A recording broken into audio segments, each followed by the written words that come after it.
Greetings and salutations, and welcome to Flintlocks and Fireballs, where a handful of mad actors will attempt to survive the dark and terrible woods of Dungeons and Dragons. I am your host and Dungeon Master, Jason Phelps, and I am joined, as ever, by Robbie, the Grapes of Wrath, Bellekom. Sam, the Dates of Sloth, Burns. And Ellie, the Bananas of Joy, Sparrow. I very much win. Yeah. I don't know. Bananas always make me vomit, so... Much like joy. No bananas have joy. Whenever Robbie feels joy, they vomit. It's canon now. What a lovely... How can it? Can it be canon if it's in our lives? Well, that requires a level of fourth wall awareness, which only you, the viewer, will be able to comment on. Remember to like and subscribe. To our lives? Oh no! Help! Well, I was going to tell the listeners the cute news that we have, but now it's weird. So No. Maintain the illusion that this isn't all a show. No, it was cute. I was going to tell them about our new pigeon friend, but that's fine. Well, me and Jason have some news. Yes. We are grandparents now. We will be grandparents. We will be grandparents. So, you know Marjorie the pigeon, what's in the podcast? She's real now. Yes. So, we live in a London flat with a balcony. And this pigeon had been going up and down for a bit with twigs and stuff. So we assumed that she was making a nest, maybe in, a nearby roof or a tree, perhaps. For context, for reasons of whim and despair and such, I had left an old yoga mat out on one side of the balcony, and then we've forgotten about it because we're bad people. Yeah. Yes, because we're bad people. That is surprisingly relevant. Yes, because yoga mat looks a bit like shelter to a pigeon. It turns out. It's soft. And it provides rain coverage for about 3 days, so we didn't go out onto the balcony for 3 days because you don't when it's raining. And then when it had finished raining, we went out, and there was a pigeon merrily sat on her eggs under the yoga mat. Yeah, that pigeon has now colonised a corner of the balcony. It was briefly the whole balcony as well. And then Jason built a little pigeon barrier so that when the baby birds happen, we're not worried about stepping on them, because that would be horrifying. I am so worried about stepping on baby birds. So we've just gently kind of cordoned her off a little section that would be big enough for baby birds and things to be in, but also means that when we open the door, we're not going to open it into a baby bird. So yeah, we're grandparents. Yep. Marjorie sends her regards. She's sat regally on her eggs as we speak, and it's all been very exciting, to be honest. We'll keep you updated as to what names the little baby pigeons get. Let's have a what poll. To name them. I would love to have Let's do a pigeon Patreon poll. We'd better do it quickly because they're going to hatch within the next 12 days. They are. Yeah, we better do by that the time this soon. comes up, they will have hatched. Which therefore brings us to ask, future us, what names did we give those pigeons? So, pigeons tend to have 2 eggs, unfortunately, because they haven't got very good fertility rates. And not all of the eggs make it. So I'm afraid we have 1 baby pigeon, although by this point she is almost fully grown. Her name is Pepper. We've also named Marjorie's mate George because we felt that was an appropriate name. So Pepper has almost entirely lost her little yellow chick feathers at this point, and she's absolutely adorable. It's Future Jason with messages from the present. Have you considered the benefits of the Flintlocks and Fireballs Patreon? Simply sprinkle a monthly support of Flintlocks and Fireballs into your tea, coffee, morning muesli, or hot cup of virgin blood, and you will soon find yourself enjoying such favourable benefits as extra content, bonus features, a larger sexual organ, diminished symptoms of lycanthropy, regular blog posts, extra stories narrated by the cast, the intangible blessings of Mammon, a free tour of the luxury apartment of Tiamat, Mother of All Dragons, and a monthly poll for the community to design an element to go into the game, such as an item, monster, or NPC. Note, benefits of larger sexual organs, diminished lycanthropy, blessings of Mammon, and Dragon Mother apartment tours only available to patrons who have been born under the appropriate fell stars. For such benefits yourself, check us out at patreon.com/Flintlocks and Fireballs, link in the description. That lycanthropy cure could be, but isn't, one click away! Once again, we are involved with the online group heist game Agent Venture, where you and your socially distant friends can infiltrate a corporation's corrupt HQ with nothing more than a laptop and an internet connection, or infiltrate their cyborg island. Check out the link in the description. And that is once again it for announcements this time. Back to you, Past Jason. Speaking of eggs, the other announcement is that I'm bald now. Yes. Yay! I too am an egg. Oh. It's a bit weird to announce that over an audio medium, but I'm enjoying it. I don't have hair You always now. were a good egg. Yes. Now I am an especially good egg. Haircuts are fun. Haircuts are fun. If you want to do a weird thing to your hair for fun, do it. It's really fun. Would recommend. That concludes our news for this week. And on All that cheerful note, it's time to crack open the eggs of prophecy and demand of the story yet to come. Nope, that would actually be quite a good segue for Future Us, but Future Us has spoken, so therefore it's time to begin. Semester. Much like the shattered eggs of prophecy. Flintlocks and Fireballs. Our land stands on the sabre's edge. Our cities are a powder keg. Brother chains brother, no one's free. A life on land is short, you'll see. So gather your muskets, gather your spears, we'll plunder the shores of Calcinea. No kraken, storm or spell we fear, so come and sail with us, my dear. Previously on Flintlocks and Fireballs.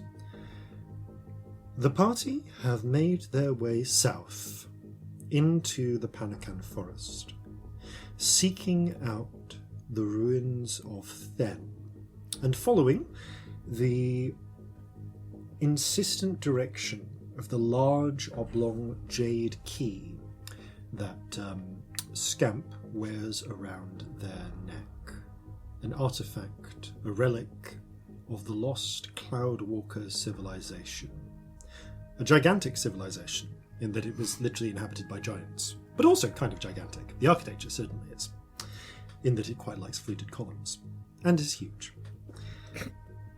Along the way, the party, travelling with their guide, Odinone, a hunter, encountered a traveller lost in the woods being hunted pretty much by fairies.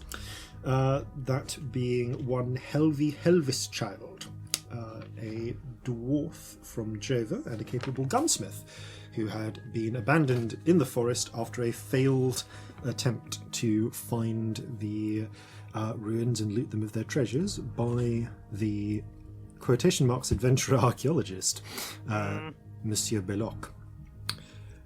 The party have successfully survived the hunt, and by winning a wager with the Wild Prince, not only have called the hunt off for as long as they remain in the woods, but have also gained a boon for Celestia, who, in exchange for sacrificing some of her strength, can no longer be scryed unless she wills it. Or, in fact, subject to any divination magic.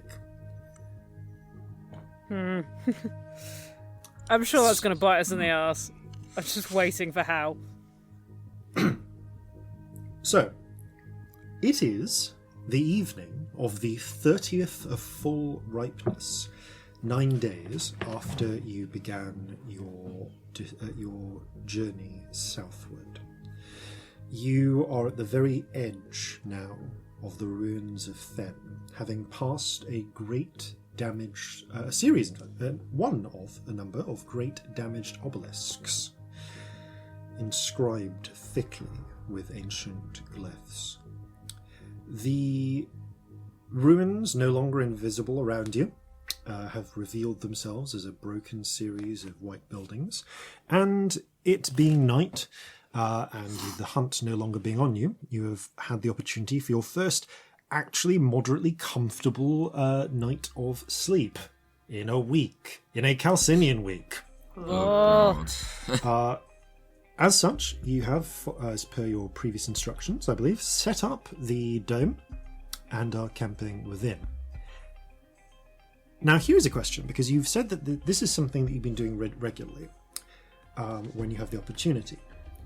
Do you get into contact with Molly via sending or dream? You have the spell slots for both. Because you've been saying that you've fairly regularly been checking back in. We would fairly regularly be checking back in. I would want to if the opportunity presented itself. I mean, I feel like that's a joint decision, yeah, like which would you want? I feel like most common when we're in a hostile situation would be sending. Yeah. Just to, like, make sure that I'm not using up spell slots that we might need in a scary place in the middle of the night, but equally if you were like, oh, it's chill and, like, I really want a dream, I wouldn't say no. So, how do you feel? I think if we were, if we're fairly confident we're not in immediate danger of being attacked, I'd ask for a dream. Because not only does that mean just more extensive amounts of time to hang out, but also you can put across a lot more information that way. hang out. Cool, I will, That's why he wants a dream. To hang out. I mean, busting a few beds is probably going to happen as well, but... Hey. You ask Celestia for a dream, and she just, like, looks down the edge of her sunglasses at you. Like, oh, you just want to chat, do you, darling? Well... Have fun, by all means. Hang on, let me get the Namish brandy out 1 minute. Come on, it's the rainbow spirit. Rainbow spirit, sort of doing a little bit of a wiggle in a mildly suggestive manner. I know. Well, you can shut up. Flutters down, and the sort of pinch of dust and infuses the pinch of dust and Gnomish brandy. Yeah. Alright, you better lie down, darling, as you'll fall over. Alright. Alright.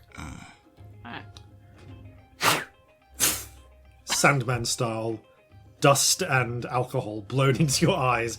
But rather than just getting gritty eyes, you sink immediately down into a dream.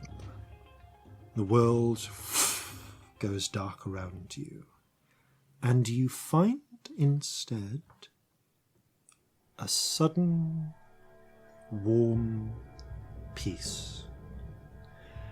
You open your eyes, and you are in what at first you take to be a comfortable, really plush bed. Probably, you want to say really soft, pinkish white cotton. But as you pick yourself up, you realise you are lying on a cloud, in a field of pinkish white clouds with a distant sunset, but no sun. Rather, it is a sky shot through with pinks and oranges and reds in the style of a sunset. Just sort of glowing. Yeah, like it gets stronger, it gets more orange to one side than the other, but there's no sun that you can see. There's here and there you catch glimpses of sort of echoing half-real figures bouncing around on clouds or sitting back and relaxing. Is this a part of the Dreamfold that we passed through at one point? It is not. This is a new part. Okay. Checking your hand, the little multicoloured flames running up and down it begin trailing off walk towards what looks like a pillar of cloud in the distance. All right, I would make my way towards it. Okay. You venture towards the cloud and are uninterrupted in your journey. It takes conceptually a few minutes, although it does feel as if the cloud was the pillar was much further away when you started, as if you're moving quicker than your legs really should be able to take you. But when you get there, you can see that there is a crack in the cloud, a sort of oddly jagged crack, like a tree trunk that has been split. And within it, you can see wood. Wood in a cloud. Interesting. Can I reach out and just gently touch it? Yes. Touching it, you can feel this is hardwood, probably good oak, and it's been treated. This is not the interior of a tree. This appears to lead into the underside of a ship. Not the underside, I should say, but the into the lower decks, probably down in the cargo bay. Ah, right. With this crack, is it large enough that I could fit through? Oh yeah, it's a little bit of a squeeze, but you are able, if you wish to quite easily make your way through. I shall do so. On the other side, there's this level of calm and peace that becomes absent, that suffused the place of warm, pink, fluffy clouds. Instead, you find there is a tension to the air, and you realize that you recognize this ship. It feels a lot like the lowest deck of the Relentless. You can see that the crates are arranged in much the same way, and at the far end there is the little secured cargo hold in which you found Terithate. Right. The little flame on your hand points that way. And the door is open, but instead of the items that were found in it before, there is a desk with a hunched over figure with a broad-brimmed hat, not entirely unlike your own, but a bit fancier, who seems to be just playing around with some dice, classic sort of bone dice, and a leather cup. You can't really see their face. All right. Can I hear anything else, like any noise coming from the upper decks? You can't hear anything coming from the upper decks, but you can hear the creaking of wood of a ship in transit. Alright, I am going to gingerly make my way towards this figure. Are they just by themselves in there? They appear to be by themselves. As you approach, the brim of the hat tips up a little, and they call out to you. Been quite some time since we've seen someone so solid come by these parts. Oh, well, you know, you wait long enough, everything turns up. They always do down here eventually. Tell me.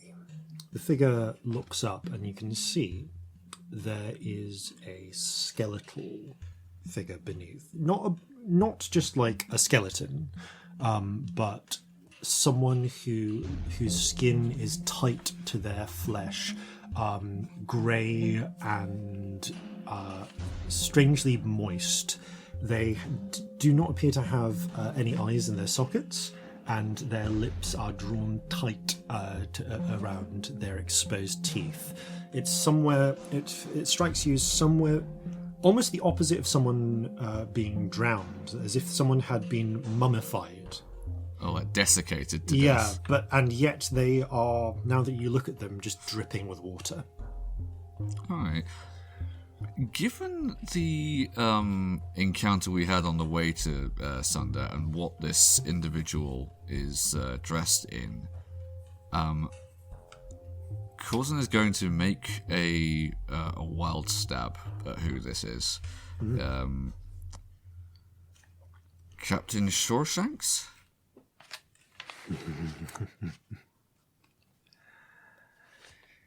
Well, it's been in quite the ruby moon since anyone's come close on that. But then, most folk wouldn't think to look in a dream, now would they? No, but I think, given some of the places that I've been, it wasn't something I could entirely rule out.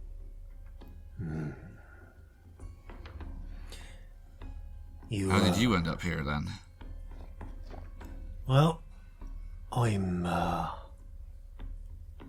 asleep, but I'm also not. Kind of hard to sleep when you're dead. Kind of hard to stay awake. Always thought that phrase about you can sleep when you're dead was bullshit. Turns out you can't sleep, but you can dream. Huh. So I'm awake. And doesn't that get a bit confusing? You have no idea. And, if the Regent has any mercy on you, you won't find out. Have you ever had... What's the longest you've gone without sleep for? Ooh. I think probably topping out at about 70 hours. That was not fun. When I was alive, I did about the same before I conked out. It's after about 36 to 48 in, it's like you start to get that point where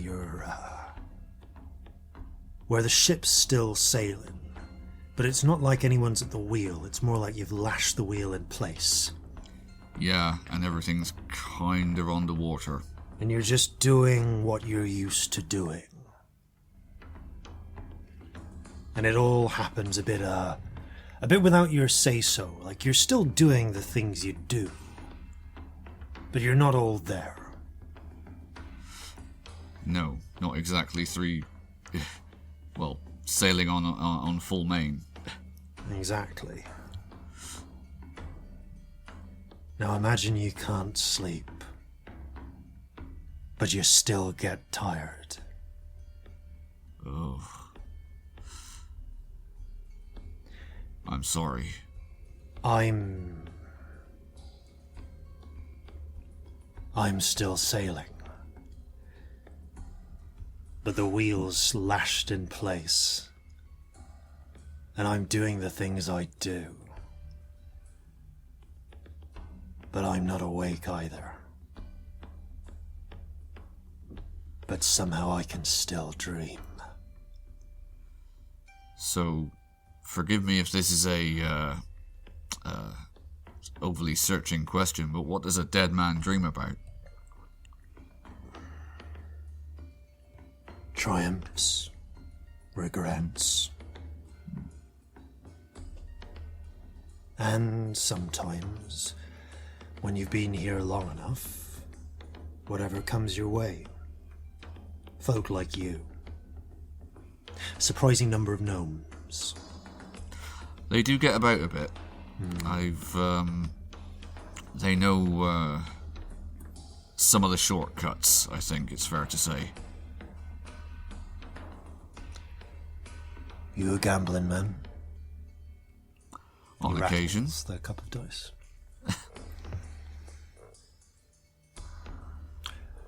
He nods to the side, and you see, where there was not in the waking world, there is a door. Looks like your little fire there wants you to go through there. Think you'll find whatever you're looking for on the other side. But before you go, since our meeting is by chance, would you be interested in a wager? What sort of wager? Hand of lawyer's dice. And, well, I can't wager this kind of things that some of the folk around here can. But if you've got something you'd offer, maybe I can match it. Well, I have picked up a few choice items, but none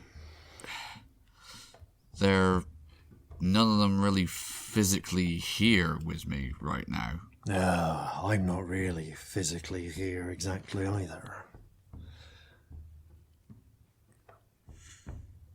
Well, You got a ship? I do, although that's something that even if I were in a position to give up, I honestly can't. What about a voyage, then? Or a fight? I wager you one fight, one battle that you can call my sleeping, waking self to. And if I win, you do the same. What sort of battles do you fight in these days, other than, with enterprising privateers such as myself? There is one thing that could cure me. What's that? Whisper of a legend of a thing that may or may not exist, but then, before I won my last game of chance of significance, I didn't think this sort of thing could happen either. There's a thing they call the Grail. Ah. Somewhere, they say, somewhere out in the sea, it's there. And it's the thing that can bring back anything, even someone like me. So I can reach and damn sleep again. Well, And maybe that time when I die it'll stick.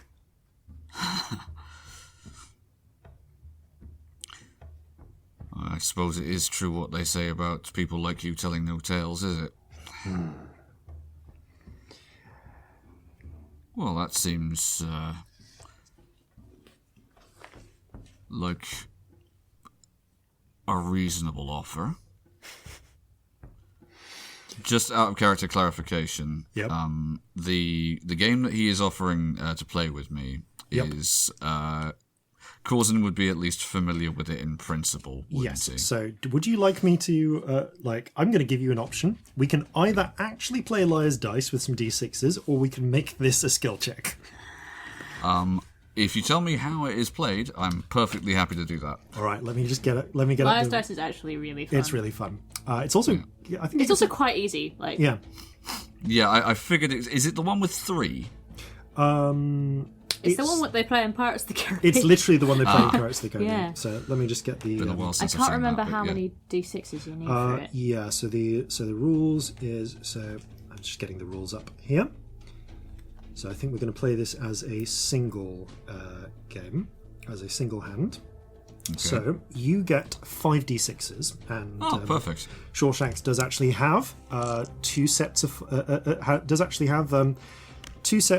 of 5 dice. Love D&D characters having dice. It's always so weird. Yeah. Just going to get really weird as I quickly grab 5 Yeah, if you need more D6s, I've got loads. myself. Funnily Don't enough, I had exactly 5 d6s to hand, so that's useful. So, using your own dice and your own cup, each on the round, each player rolls a hand of dice. The way that we're going to do this is a single hand, so it's all based on one round. Right. Now, the first player begins bidding. What you basically do is you announce that you have that you believe there are a certain number of 1s or 2s or 6s. Actually, 1s are usually wild, so 1s you can count for anything. So 2 to 6, you say, I bet that there are 3 6s. We'll say that there are 3 4s in the whole game, in between all 10 of our dice. Okay. And you can either, when it comes to your turn, make a higher bid or challenge the previous bid and call liar. So if you raise the bid, you're either increasing the quantity, so you're saying, I bid that there are 5 4s amongst all of the dice. Okay. Or you say, well, I bid that there are 4 6s Okay. amongst the whole lot. So you can raise So between the full 10. Yeah, so you got to raise either the face value, so the number, the face on the die, or the number of dice total. Until one of you calls liar. Until one of you calls liar. You can keep bidding up until you call it. And right. it's you know half of the dice in the game. Ones are wild, but there is a lot of luck involved. Right. So you call liar at a point after you've both rolled. Yeah, and in the interest of fairness, You call liar when you think the other person is lying. you call liar when you okay. think the other person is lying. And in fairness, in fairness for this, we're going to play one round now. We're going to play one round, and I think that Shawshank's done this just to warm us up. Let's just do a trial round just to practice. Fair enough. So, you take. He passes you a cup and 5 d6s. So both of us now roll 5 d6s. Obviously, this is an audio medium, so I will just rely on us. Characters on playing players dice being games honest. with our dice is weird as well. Yeah. Anyway, sorry. I quite like it. I'm having fun over here with my little meta brain. And Shawshank says, right, I'll go first, because I've been asleep longer, so to speak. I bet that there are 4 2s.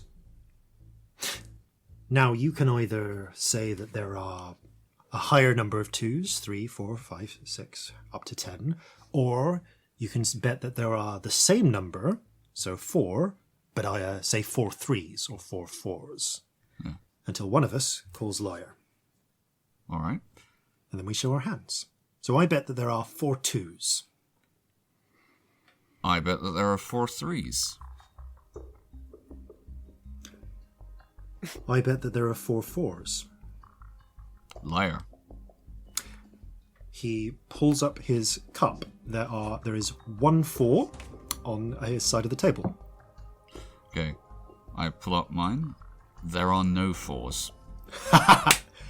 Good for me, that was the practice round then. Oh. So, ready for the real one? Yep. Here goes. He rolls it, his cup, blows on it with, which is really weird because he has no lips to do this with. No. Narrows his eyes, looks to you. You start this time.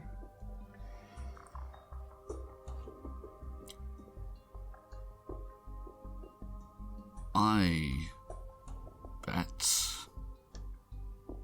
that there are 4 3s.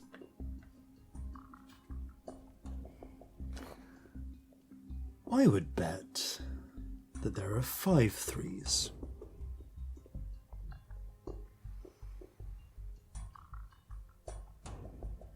Liar. He lifts up his cup. There is a 3 and a 1, and 1's a wild, so there are 2 3. Functionally, 2 3s under his cup. How many under yours? Okay. I lift up mine. There is a 3 and a 1. So 4 3s, and he bet, was it 5 3s he bet? Yeah. Yeah. Okay. Oh, I was so tense. I was so tense. He offers a skeletal hand. Well, pirate's honor. I take it and shake it. Cold and clammy, but it's a firm grip. When you need me, call my name to the winds, and that you're collecting my debt. And from wherever my body is, it'll sail to you to fulfill my bargain. Right, you are. I think I've got an idea what I might call that in for. Well then. I shall be seeing you. Indeed. Indeed you shall. Enjoy your night. I'm sure I will. And I stand up, put the dice down, and I walk through the door. Like Corzin, fucking go out to bang your wife and make a deal with a fucking dead pirate king or some shit. Oh, it's Thursday.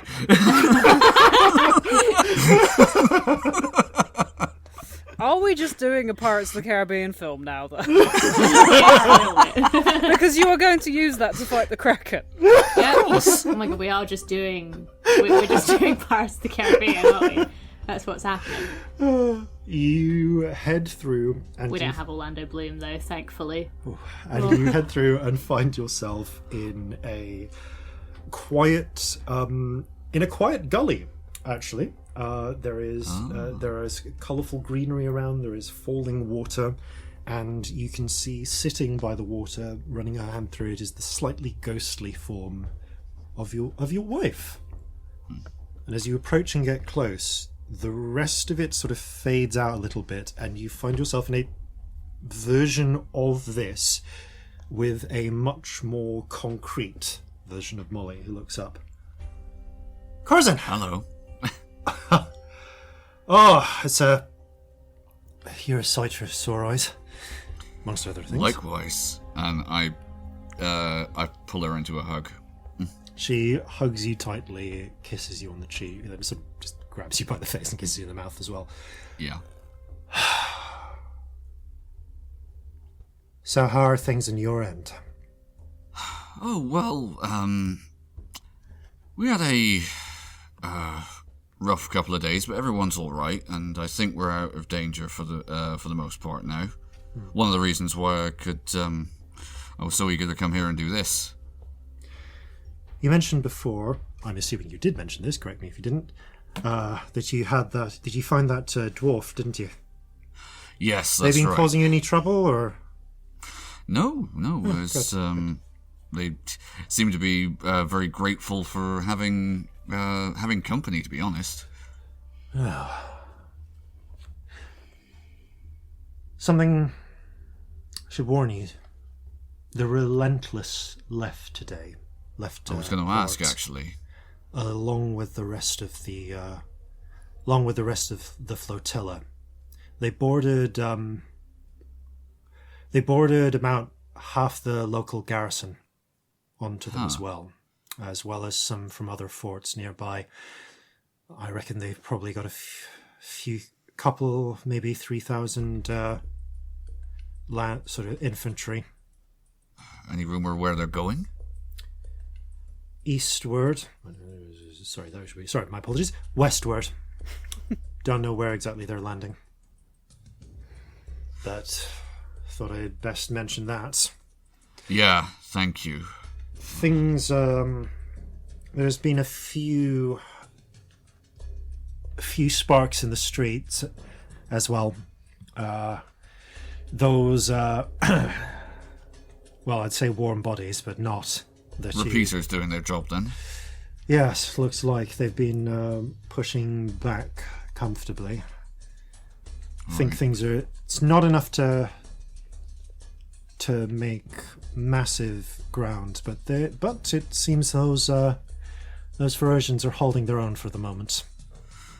That's good to know. I mean, we're a ways away from the city at the moment, but I think we're closing in on what we came for. Good. I really hope it won't be too long before we get to do this actually in person properly again. Yeah. Gotta say, Well, actually, my bed is not cold. Corzin keeps coming in the middle of the night. But How's he doing? he's all right. Misses you. It's I miss him. been taken for a lot of walks around the harbour, looking at the ships. Spending a bit of time in the city. I miss you both. It's Yeah. crazy, isn't it? I was away from the two of you for much longer than this, many times before, but it's different now that we're all together on the same ship. Yeah, it is. So why don't you make it up to me? Oh, I intend to. He cracks his fingers. She grabs you by the shirt and pulls you in, and the camera pans over towards the waterfall for a little while. Gratuitous waterfall shots. Yeah. Until, with gratuitous waterfall shots passing away. Yeah. One thing I would Yes. make her aware of at some point was Yes. the deal I just made. There's a brief moment of, like, you see her crack her knuckles, just, like, set her jaw and go, but you won, didn't you? Oh, yeah. Yeah, definitely one. Yeah, that seems fair. It's allies at the end of the day, isn't it? She nods. Now, where with were we? I believe that you were about to get your knees a little bit sorer. Now carry on, would you? At that point, we pan back to the fireplace.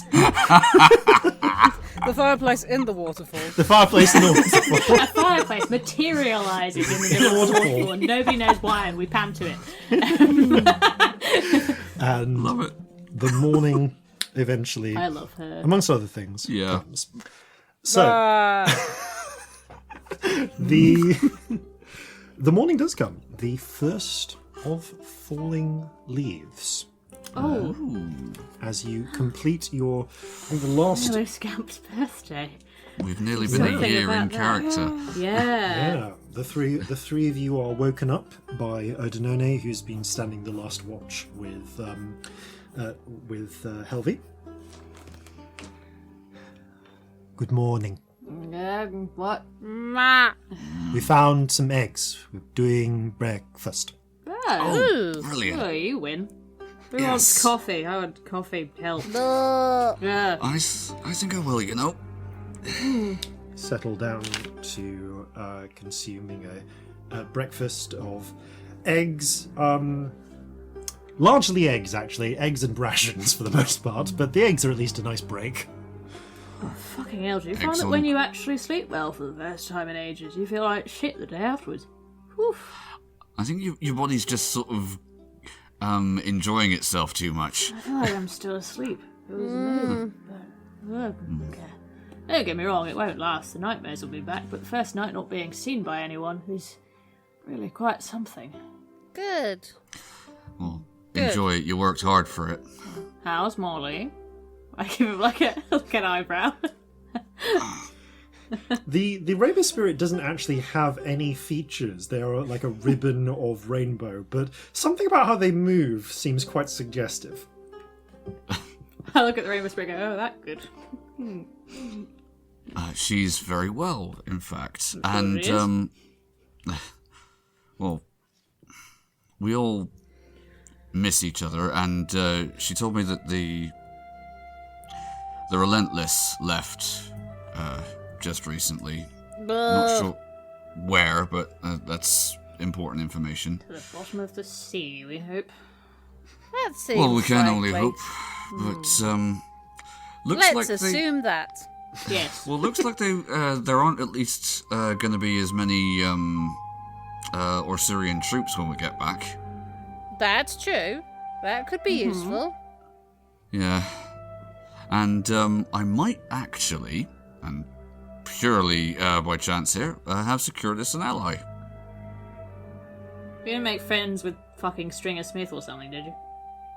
No, and You I never know what you're going to run into in there, do you? Yeah. I was just- no, and indeed wasn't expecting this, but seems like there was a person who was in a betting mood, and I won. Who was it? Anyone we know? What were the Yes, stakes? actually.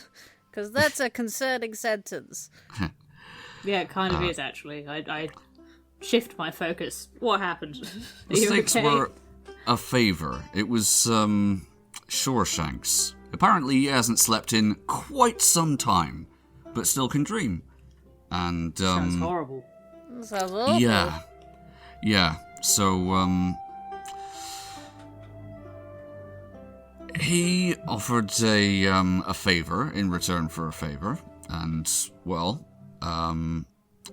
all I have to do is call in that favour, and he can act as an ally to us, which I thought was a reasonably good deal.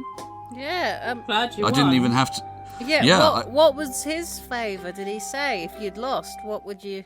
Or would it just be a miscellaneous favour, because those have never gone well. No, No. If I'd lost, I would have...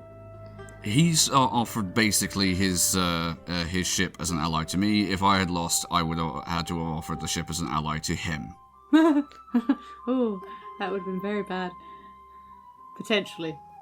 Potentially. It depends what it was, but I felt like it was a reasonable thing. It wasn't anything that seemed immediately like it was a definite no. Like he wasn't saying, right, I need you to come and help me like blow up an island of children or something. Well, we all know Children Island is terribly vulnerable to being blown up. Helvi nods solemnly. Yes, because of all of the children. Moving on before I ask the questions I want to ask. Point being, though, we have an ally who seemingly doesn't hold a grudge. Well, that's nice. You could have it's really, novel, really isn't it? fucked up, but I'm glad that you won. Yep. That could have been such a mess. Oh, imagine if we'd all got killed in Mr. Shawshanks' favour battle. That would have been fun, wouldn't it? Imagine if there had been one more 3 on those dice. Yeah. Yeah. Oh, but the dice know, Jason. The dice know. They know drama. But, no, it's useful. And, I mean, essentially, it's another ship, isn't it? Yeah. It is. Well done, you mad bastard. Yeah, well, Phew. I don't make a habit of betting, but when I do... You do it with the ghosts of... Oh, dear. This is just a I mess. don't do it with my What are money, we is the point doing? I was making. I told you long ago, I only gamble with my life, not my money. What a mess our lives are. Oh, wow. Oh, no, I'm sort Corzin of. Horhace, and I don't bet much, but when I do it with a dead pirate in Dreamland, then I go and fuck my wife. Oh, no, he kind of blinks at this and says, I prefer to bet with money. Yeah, me Yeah. too, darling. Yeah. Much Less. more sensible. Likelihood of getting killed. Yeah. Yep. I mean, fair point, but, well, there's often things that are worth more than gold. Obviously, if at any point you want to see your small child that's missing you as well, and I have spells left, just give me a shout. That's no problem. Thank you. I think I might, Actually, that goes for either of you. A gesture, or no, I mean, Scamp. Obviously, the offer's always open to you with wisdom or victory or whatever. But if you want to go and see anyone when you're asleep, by all means. Odinone shrugs. Also, if you're freaked out by that idea, that's probably really normal. So, yeah. I am unmarried. Fair. Helvi nods little. That's quite strange. Yes, it Yep. is, really, Yep. isn't it? It is just a little bit. Sort of become normal, but it's taken a long time. Yeah, that's a really weird offer. You're under no obligation. I just thought it was worth opening it up to everybody rather than just these two, because that seemed Polite. freaky and weird. Yeah. They kind of blink a little. Oh, well. Coffee? Coffee. Never. Yep. Yes, please. Of course. You make some coffee. Oh, they're so cute. I love them. You finish off your breakfast. And, as ever, the call comes to head south. You That way! you feel like you're close, Scamp. There's not so much an an urgency to it as a security that comes with the feeling of needing to go south. Do we notice anything in them? Just the Like, is there anything weird? just their tendency when they're not focusing to just turn and look southwards. I feel like there's a silence over breakfast when their head turns. Yeah. They just kind of go, Oh, we should go soon, don't we? Yeah. Gotta go south. Alright. Let's finish How much breakfast. further and do you then reckon? onward. It feels closer. That's, But, I mean, if it felt further away, that'd be weird, so. that would imply it was moving. That'd be really yeah, annoying. that'd be really worrying. Really annoying. Well, for a fact, but that seems to suggest that wherever it is stationary. It's a place rather than a person or a... It's a door. Yeah. We've got a key. I spent the last a night in Dreamland. Doors tend to move a lot more frequently there than in the waking world. Yeah, I suppose doors can be a bit more No, that abstract. is, yeah. That A is door true. can be like, a hole full of noses or something.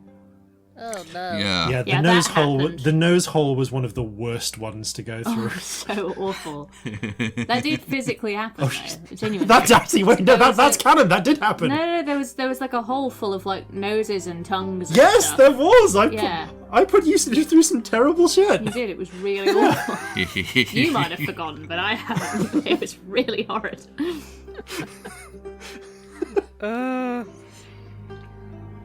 Sorry, one nightmarish horror after another starts to blend into to each other. Very literally in the case of aberrations. Alright. You pack up your camp as the dome at the end of your sleep disintegrates, and you ready yourselves to head south. How would you like to proceed? Lying ahead of you, you can see there is still thick forest, but dotting up through in places, there are more clearings now, places where you can see the ruined, oft melted at the top, remnants of white structures, and again, smaller circular foundations. You're at the edge of a city that feels more like, less like Tiope and more like Inyan, somewhere wide. It's a little bit like if it's less like you're walking, to use an example of London, it's less like you're walking into the city and more like you've just got to the edge of the M25 and you're approaching the greater London almost in feel. Right. Except that, ruined and massively overgrown with forest. Ah, Also, London. elemental frustration. just like London. But much less dense, yes. So Right. yes, how would you like to proceed? I would like to cast Primeval Awareness. Yeah. Okay, you Ooh, are yeah, no, casting that is Primeval Awareness. Okay. How regularly are you casting it? Because here you get a mile of coverage. You Alright. are, by your own estimate, of at least... Although you're on the outskirts of what you believe to be the city, based on the directions you were given, you would not be surprised if you had another day, maybe another 12 or so miles of travelling to go. Before you reach the point that was marked originally on your map. So Alright. you can do this at the edge, or you can wait until you get closer in which case I'd like to know how far in you want to get. I'll do it now. Okay. And depending on if I ping up anything, I will do it subsequently, but it'll probably be at intervals. All right. So doing it now at the edge of the city, you touch the ground and pulse.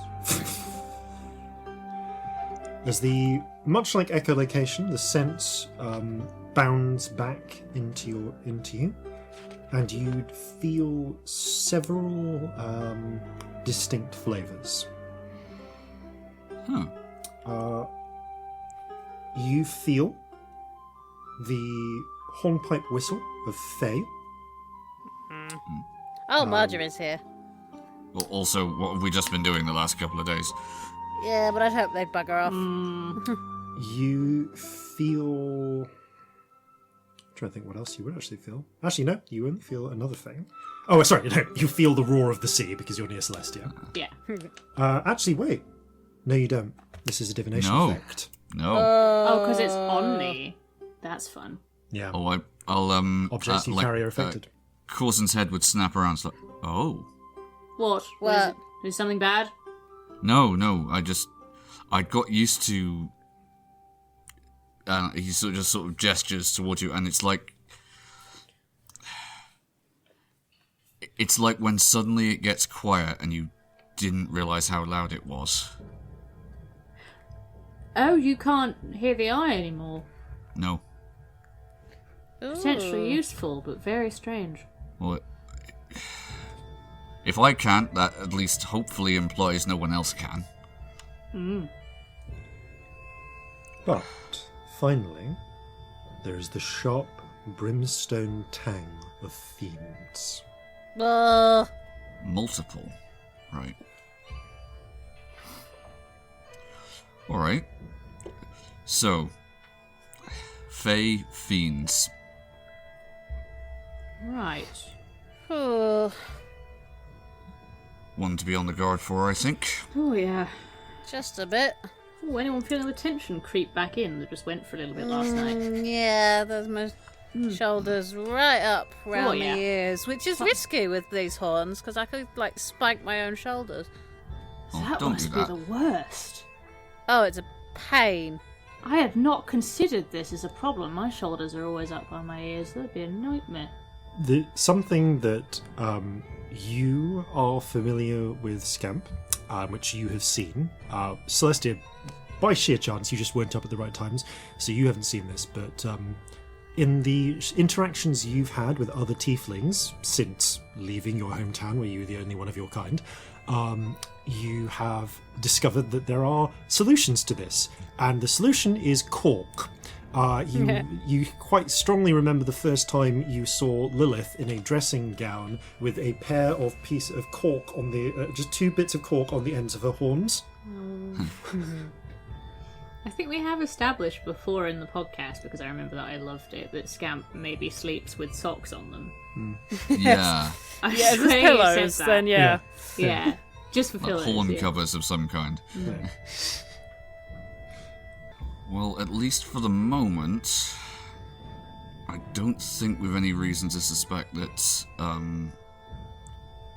whatever else is here is looking for us. So let's try and not give them a reason, eh? Yeah. I would like stealth checks from everyone, please. So good at stealth. So good. Well, you have got a not little bit bad better. at stealth, actually. That's exciting. Oh, you're better than me. I just rolled an Not 8. brilliant. I don't make 23. noise, but an 8. No, sorry, 17. 22. I can't do maths. 22. 2. Okay, and that's for those 2. Alright. So, you begin to make your way onwards. As you progress, now you are able to see, as you get closer, the outer edge begin to appear of the same style of smooth, wide, paved white cloudstone road that you saw in Inyan begin to appear as you reach whatever arbitrary point that the roads went out to. And in fact, it's not that arbitrary a point, because it's what you see isn't the roads breaking off. You just hit a point where soil and vegetation has not covered them over. So you begin to see how at one point there was a wide highway reaching in towards the city. Because of the spread of trees, you cannot see clearly through to the edge, and the canopy prevents you seeing the very centre. You avoid walking on this nice open pathway, and make your way through the trees, keeping towards the ruined shells of buildings. And because of that, you are able to see first the entities that walk along it. Oh, no. The creatures up ahead are broadly humanoid. There are 4 larger creatures. And actually, no, my apologies. There are 5 large creatures ahead, one of which is larger than the others. These creatures stand at a comfortable 12 feet in height, upright, with one... That's not comfortable. Standing... I'm very uncomfortable with that. Well, there aren't low roofs around them, and there are... And one is a couple of feet higher, 14 feet in height.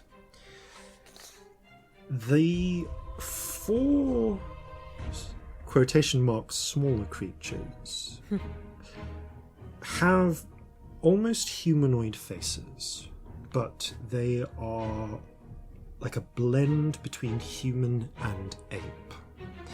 They are massively muscular, with huge, thick fists. They're a little top-heavy, as if they've not been doing enough of leg day as well. And they are coated in a bright red fur that goes all the way around their bodies. Like scarlet red. Scarlet red. Ooh. Apart from a sort of very light, strangely enough, quite light blue, weathered skin beneath it. It's not unlike the light blue of a chin, but there is very little achine in structure to this creature. It has huge, sharp fangs in a manner not that you wouldn't really get in a hominid. Or in any of the great apes. It's more akin to like a biting fish. Ooh. Hate it. Yeah. The eyes are blank and red, like you get in some lineages of tieflings. The taller creature is like and unlike these. It is similarly muscled, top-heavy in its build, but it is covered in sharp spikes around its shoulders, like in a crest, and down its spine from the top of its head. It has a pair of long horns, kind of like not curled goat-like, but not in the manner that scamps are curled, rather the ones that go straight backwards with a slight curve. They have a duller red hair to them. They're less aggressively hairy than the huge creatures, and pale flesh, which is around their chests and underarms. They are 4-armed as well, with 2 stronger arms, which terminate in pincers, and 2 smaller, more dexterous arms, which appear to have more humanoid fists on the end of them. Again, their eyes are blank and crimson, in a manner not unlike some variants of tieflings. All 5 of them have very distinctive tattoos. The tattoos are in places on their skin, but in other places see their fur or hair discolors to mark out the shape of the tattoos. And these tattoos are in gigantic glyphs in the same manner as the key around Scamp's neck. They run along the whole of their bodies in sort of spreading patterns, concentrating in bands around their necks, wrists, and ankles in a manner not unlike manacles. Is that just on the small creatures or also on the large creatures? All of The them. large creature and the 4 smaller Okay, ones. cool. Oh, well, they're all they're all They're all massive. pretty big, but yeah, there's Yeah. one bigger. The larger creature has more of a keenness to its eyes compared to the ape-like creatures, but none of them seem entirely bestial either. They seem to be on a patrol down the highway, scouting, looking around.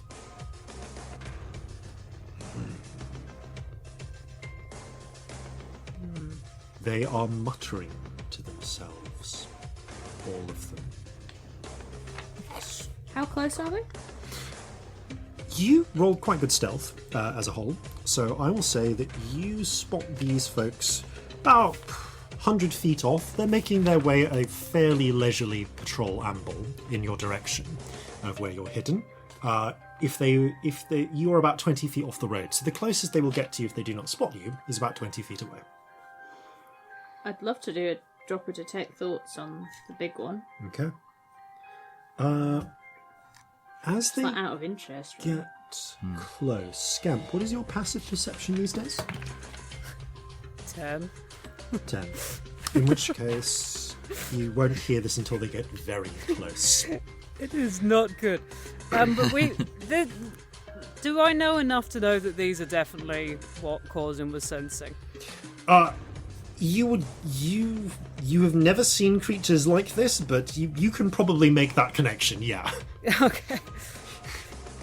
It's hard to not go, oh, the player knows what these are to some degree.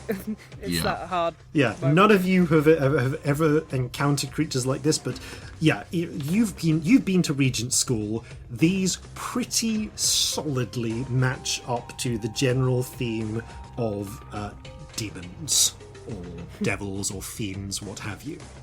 Yeah. Like it's you can put that one together. Right. Oh dear. What the bloody hell are they doing No here? idea. What are with the manacles? Are they here of their own free will? Maybe not. I'll have a little listen. Okay, so this comes in once they get within 30 feet. Yeah. So you can hear. You have to focus in to hear one creature's specific surface thoughts, or you just get a garble, don't you? You can sense the location of minds, or you can focus in. You don't Focus on the big one. Yeah, you don't necessarily need to do deep probe for this. Okay, you focus in the big one. I don't know if it makes a difference if I can understand their language or not. Oh, I need to check. I think It's not on my spell card, I'm sorry. I think I think detect thoughts is okay. language independent. On my card it just says... I mean, it doesn't work if it has an intelligence of 3 or lower or doesn't speak any language, so I think it's okay. These creatures definitely show up on your mind sense. You can read the surface thoughts. Would it be in a language you can understand, though? I don't know if it matters with this spell. I think I might still get it. I think I have previously ruled that you get intention and general sense even if you don't speak the language, but you'd get less clear thoughts than if you speak the language.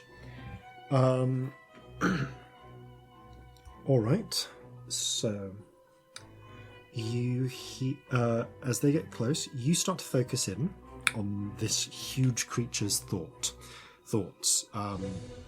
At the same time, Scamp, they get close enough that you can hear their muttering, and you can understand them. They are muttering to themselves in Infernal.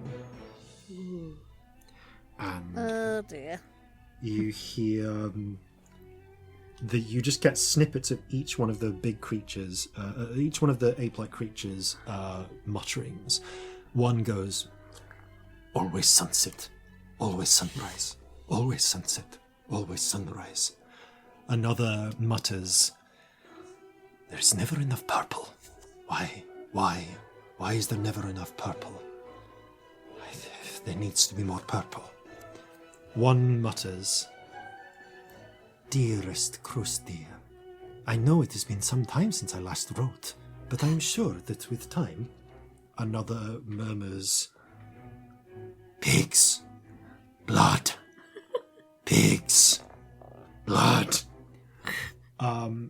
The large one, you can hear the muttering of them, the muttering, and it matches up to what Celestia hears, which is, am I real? Is any of this real? Why do we always have this conversation? Who are you? Who is listening to my thoughts? Hello? Hello, are you real? The patrol stop. The creature raises its claw and calls out infernal, halt! We have the a problem. Still muttering, stop. Yeah, we do. The huge one tilts its head, looking in your general direction. Are you real? It says it and thinks it. What is the problem? Hello? No, we're not real. No problem here. Go It's about a your dream. business. Okay, Scamp. First of all, make a charisma saving throw as a bitterness swells up and tries to force your tongue to tell the truth. And yes, I did finally remember I have some of these left. Charisma saving throw, is that? Yeah. Oh, that's really bad. I should have. Is Tides active? Just so I can It is remember. not active. It is not active. I have already rolled. Oh, that's got a 1 in front of it. That's better. I thought that was a 4. It is not. So that is a 23. You force down the urge to tell the truth. So make a deception check, please. Oh no. I'm gonna Tides it, because if Yeah, it works, Tides it'll this be one. really good. If it doesn't, we're in trouble. It's a natural 20, Nice. You say, we're not real. which makes it a 29. The creature turns and looks onto the opposite side of the road. And what about you? Are you real? I say inside its head in message. Of course we're not real, that's why you're going to hear us inside your brain. But the creature tilts its head. But I hear everyone inside my brain. Yeah. And you hear a voice in his brain say, you can't trust them. We're the real ones. But they might be real and pretending they're not real. What? But surely if you're real, Can we start both leaving of you while are real. this is Yeah. happening? While this is happening, roll stealth. Everyone roll stealth check as the fiend begins to have an existential crisis. That's a little bit better. That's. Are you real? So it's 13. Scamp. 19. What am I rolling? Stealth. Dirty 20. I said 16. Oh, 16. That actually makes a difference. Okay, yeah. As they continue having this, discussion with their hallucination, you quietly creep out of the way. Several of the huge creatures look at you as you pass, but they've not received any orders to follow you. So you slip on as the huge horned creature is consumed with solipsism and is uncertain whether anything in the world exists except itself. So, as you slip past, after a little while, you get about 120 feet away before the creature seems to come to some conclusion about the nature of reality, and immediately starts tearing away at the area where you were, only to find that you've now gone. The group, after a moment of confusion, the demonic patrol gather themselves together and continue marching onwards. Close one there. Yeah. Who trapped them here? I don't know. Yeah, and I mean, if we can find a way to, I don't know, release them, seems like maybe. I feel weird leaving them. I do not too, happy. but I'm also worried they'll fucking eat us if we. Yeah, I don't know, Because they're massive. No, they are massive. Have you ever heard any stories about creatures like that? Odinone frowns. Okay. Well, it is said that the Cloud Walkers would take the servants of their old enemy and make them into this is Sorry, I dropped dice. word that is both servant and weapon. Servant and weapon. No, But no, like no, it is, bodyguard? Yes, I think that is the equivalent, maybe. Or mercenaries? Tutacha. They are, we would say, I think they are the Tutacha. They were enemies that were made to serve the Cloud Walkers. Huh. Okay. Right. Nice. So they've been here a long time. Ages, potentially. Ugh. What little I've heard about creatures like that suggests they don't age. Ugh. So they'll be here a long time yet. Yeah. But also,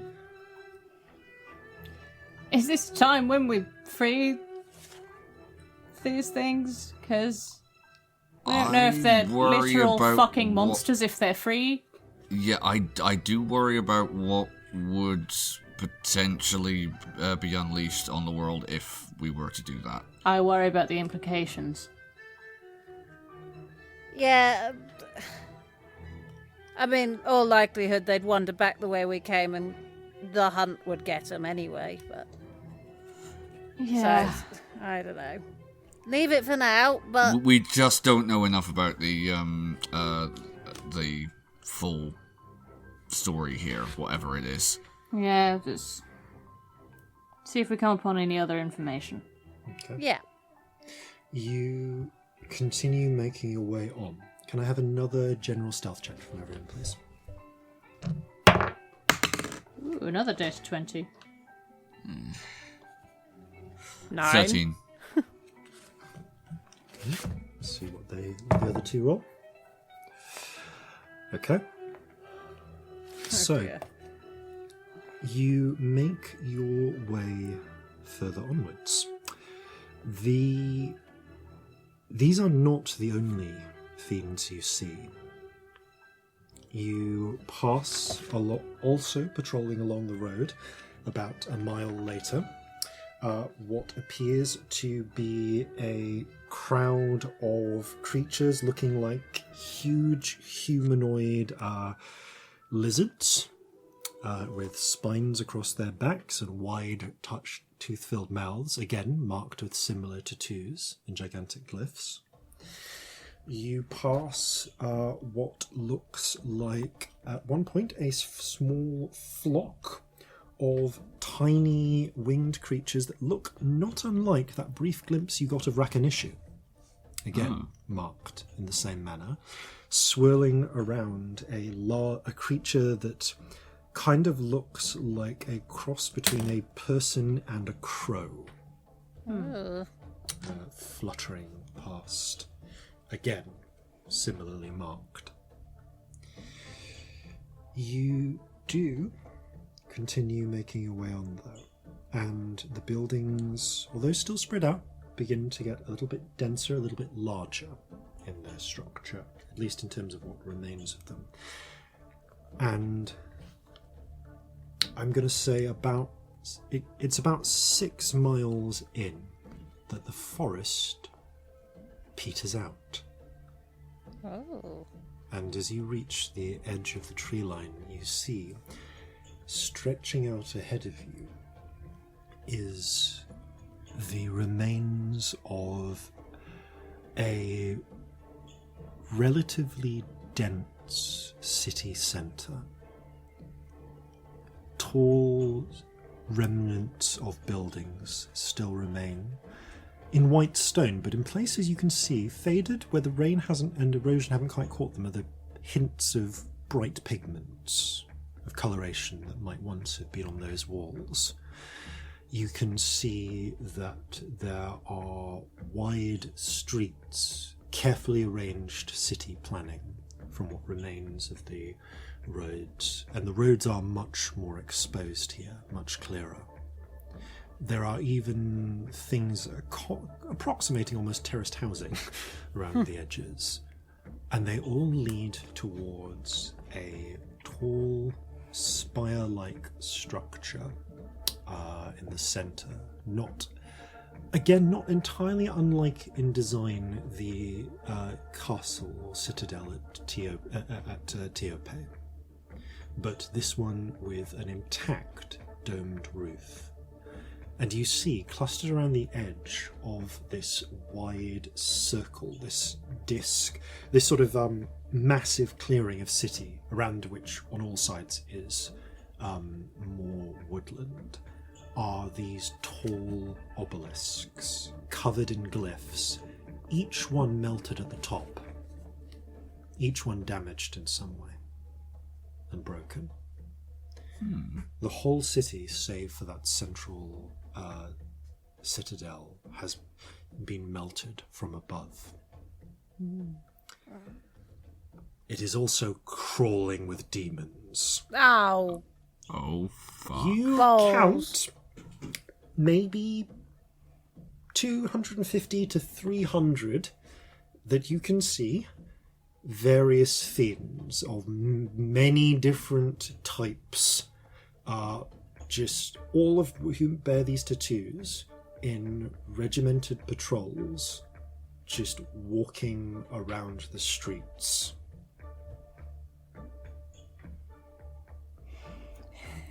Out of character moment. Oksana has the perfect spell for this. Oksana's got seeming.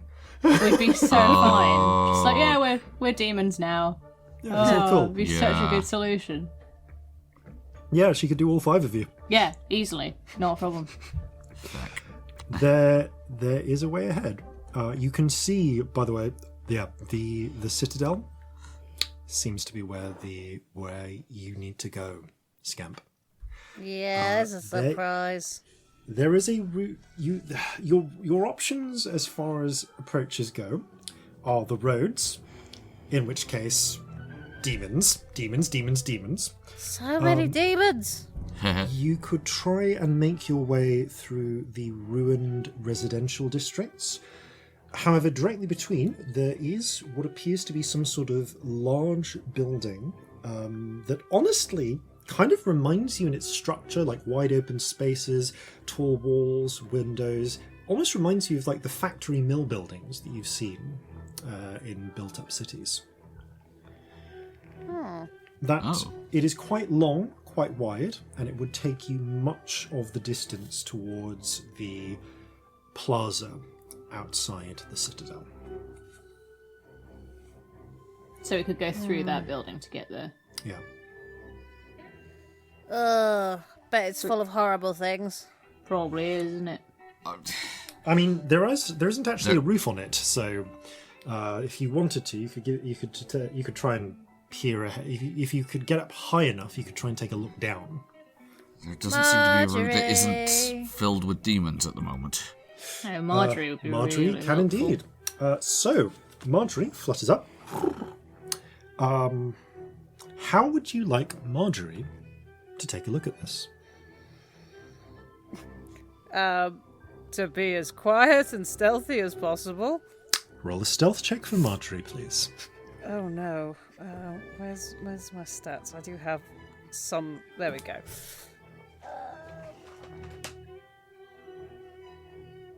Yeah, 9, 11. Marjorie flutters up, and peering through her eyes, you are able to get a look. As she flies up and up, you're able to get a look from above. Would you like to go close to the keep? Not to the keep. Close to the what seems to be like a large through the large structure, or would you like to look from far above? Far above initially. Okay. You flutter. Well, Marjorie flutters all the way up, and you peer down through her eyes. So perception check. I think I roll that it is Marjorie's perception that you use because it's her eyes. Yeah. Does she have anything on? No, she doesn't. Okay. Oh, that's good. That is good. Dirty 20. Yes. Okay, you can see a lot. First of all, you can see that there are no demons within this structure.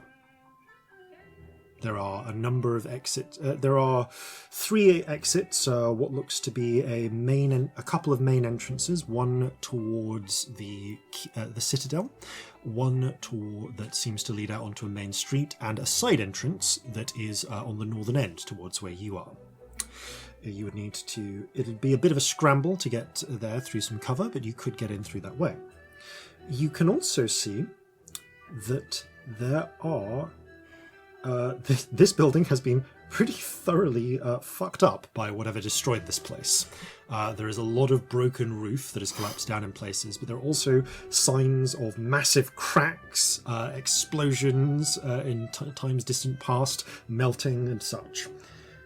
You also notice from above that many of the walls on the interior seem to be inscribed with complex patterns of gigantic glyphs surrounding central sort of circles.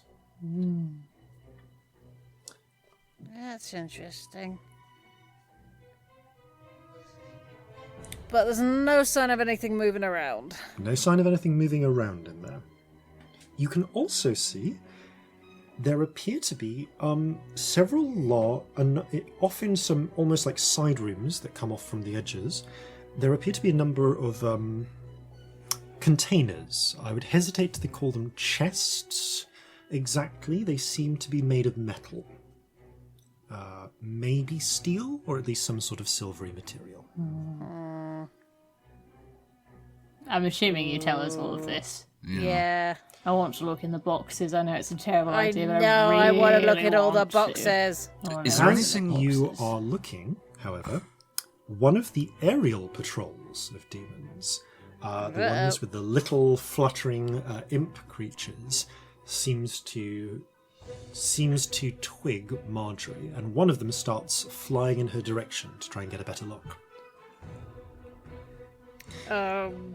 Can I get her to fly somewhere, just break the line of sight, and then poof her away? Yeah. So you're just going to get her somewhere within line of sight of you, and out of line of sight of the creatures, so they just think they've lost sight of her rather than she's a magic bird. Sure, actually. It has seen her, and it is now racing after her. So just give me athletics or acrobatics, your choice. I think acrobatics we generally do with her for birds. Okay.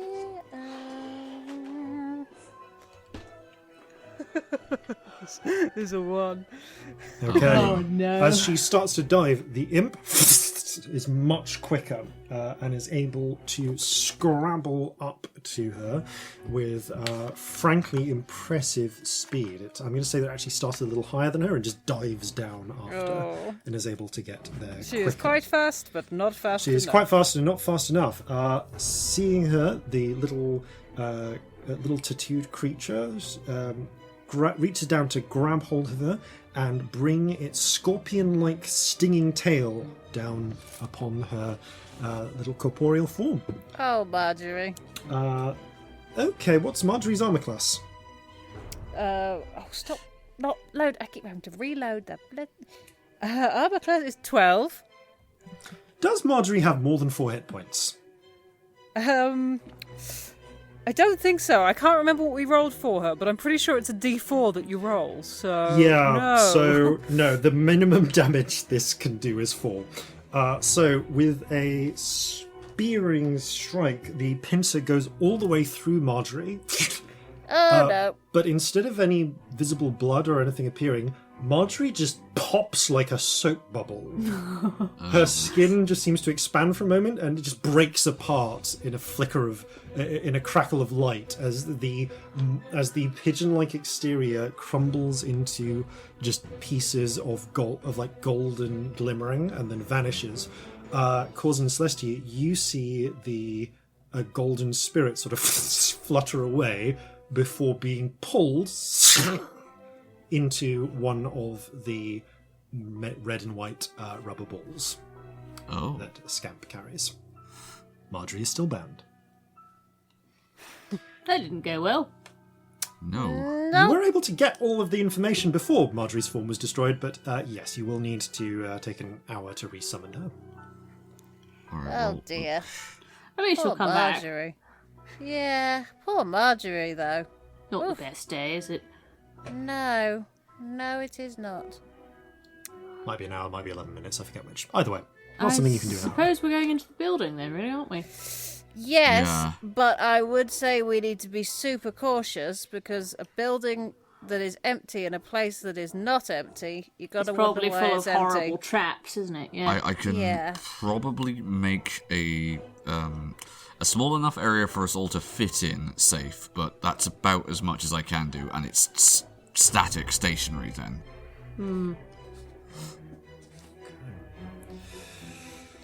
Yeah, I think Okay. static stationary probably isn't going to help right now, but you never know. No, it just depends how much time we expect to be spending in the place.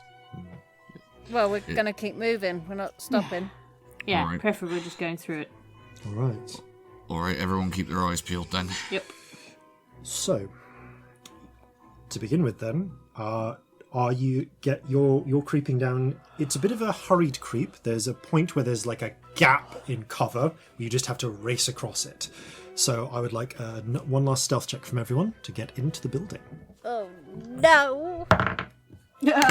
There it is. That's a 1. That's a 17. 14. Corzin? 17. And no noise. Now here's the question for the DM. 2 of the party got above 20. But does it cancel out a natural 1? I'm going to say then you burst into a run. As you do so, Celestia, your foot catches on a stack bit it. of rock, and you just face plant. Yeah, that's what stack it means. Oh, stack it. Sorry, I thought you said stagger. No, yeah, you just stack it. As Odine reaches back and grabs you and pulls you up, you see a number of large creatures that kind of look like stick insects, if stick insects were the colour of blood, and had tentacles for mouths. And start Oh God! start loping in your direction until just as you race desperately towards the to this doorway, there is actually a door made of silvery metal with a handle. You pull it. It looks a bit like steel, but it's not actually rusted. And you pull it open and slam it behind you. You see the demons all teeter to a halt rather than entering. That's even more worrying. That's so worrying. You slam the door behind you. So concerned. Yeah, I hate this. You hear a sort of asked before, like, is there a reason why they're not going in here? from outside. Yeah, same to you, you twat. Yeah. As they continue to make this sort of sound. Hello, excuse me. Can you understand us and talk to us at all? Do you say this in Infernal? Yes. Make a persuasion check. Fun. 11. Oh no. You're unclear if they can't hear you through the door or if they don't care. or whether they actually can understand you. They continue chittering though, and you do hear the sounds of figures beginning to converge on that side of the building. Oh dear. Time to go. Ahead, you have a wide. You have, frankly, ruin. The building itself is arranged as a wide open sort of factory floor type affair. You can see up above where there was a second and third story, but those floors have long since fallen through, giving you an almost clear opening to the sky. At the far end, you can see the double doors of the main entrance. There's another entryway, large entryway about halfway through on one side. On that side, the doors have been blasted open and are gone, long since removed. There are side chambers that you can see as well, again open to the air. Two that are along about a third of the way, 2/3 of the way along the chamber. And one which is at the far end and which appears to have an intact ceiling. And another of these doors of what... Scamp, make a nature check. Actually, no, you have this stuff on you. You can all tell. These doors are made of mithril. Yeah. Oh. I mean, that was a safe guess at this point, Yeah. wasn't it? Everything. Yeah, Everything is. these doors are made of mithril. These are some expensive doors. Yeah, Bloody they are. expensive. Too heavy to carry, though. Yeah. They're surprisingly light, but yes, a little heavy to carry. Hard We to start take a full lugging door doors with you. around. We've got a problem. Although, nice shield. True. True, massive shield though. Yeah. Helviv looks at it. If I had some tools, I could probably cut that down to size, though. Yeah, but I can't really use a shield. I don't know how. No, I was always bollocks with them in training. My cousin had a shield. Used a shield. They were part of the home infantry. You've got a very nice setup. You've got sort of a whole suit of plate armor and a big shield, and it's got a little hole you can put your blunderbuss through. How did you make that sound so adorable? Well, you paint pictures on the front of the shield, Oh. like your clan crest. That's adorable. Sorry, we're doing something really serious, aren't we? Yeah. Corzin's just thinking about that thing he had to fight in Kion. Yes, which was one of those. Yep. Helvi raises their double muskets. Yeah. Probably not going to be a lot of use, but seems to bring them some comfort. Oh. Yep. He's enthusiastic nonetheless. But yes, the road, although it is a clear, as it were, was a clear walkway, a clear path straight to the far side, the path is just covered in rubble.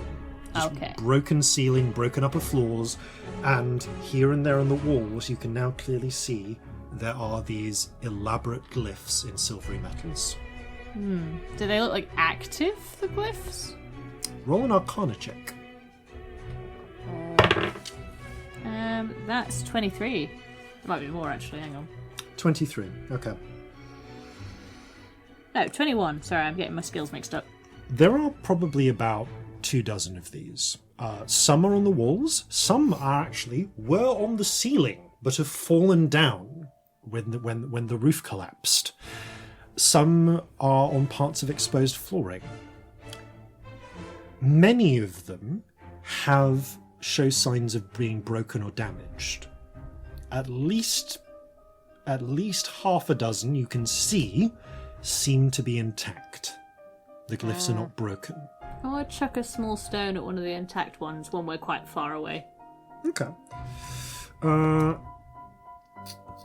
Yeah, sure. See if anything You can get happens. 30 feet of throwing.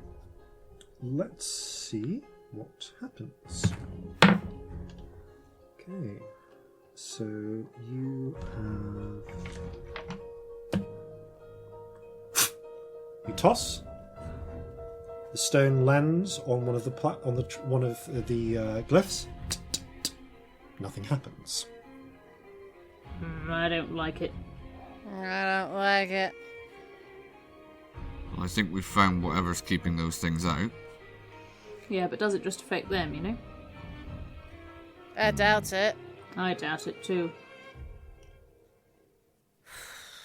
Right, can you point out to us all the ones you think might be active? Yes. You do so. I do that. You are broadly aware of the location of at least of 6 of these glyphs that you believe are intact. Okay. That one. Just do that. Which does include the one that you could see that you just tossed a pebble on. Okay, so we avoid those. Yes. They look scary. They do. What else? Is there any sign? Are there any signs of anything else dangerous? I don't know. Anything scary? Anything scary? Are there any signs of people who've been through here before and fucked up? Ooh. That's a Give good me an question. investigation check. It's kind of a visual one, unless Can they help? No, actually, I'm going to say you can make independent investigation checks, because this is a weird one where you can both look, but... I think I will then. Ooh. 18. Okay. Also, 19. 19? Huh, okay. Okay. Gus doing well. This doesn't sound like us. All 3 of you can see some bodies. Yay! How old?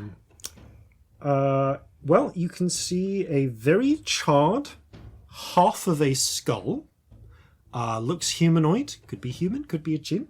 You're not experts in phrenology. Could be an elf for all you know. That's about a third of the way along. Near any of the glyphs?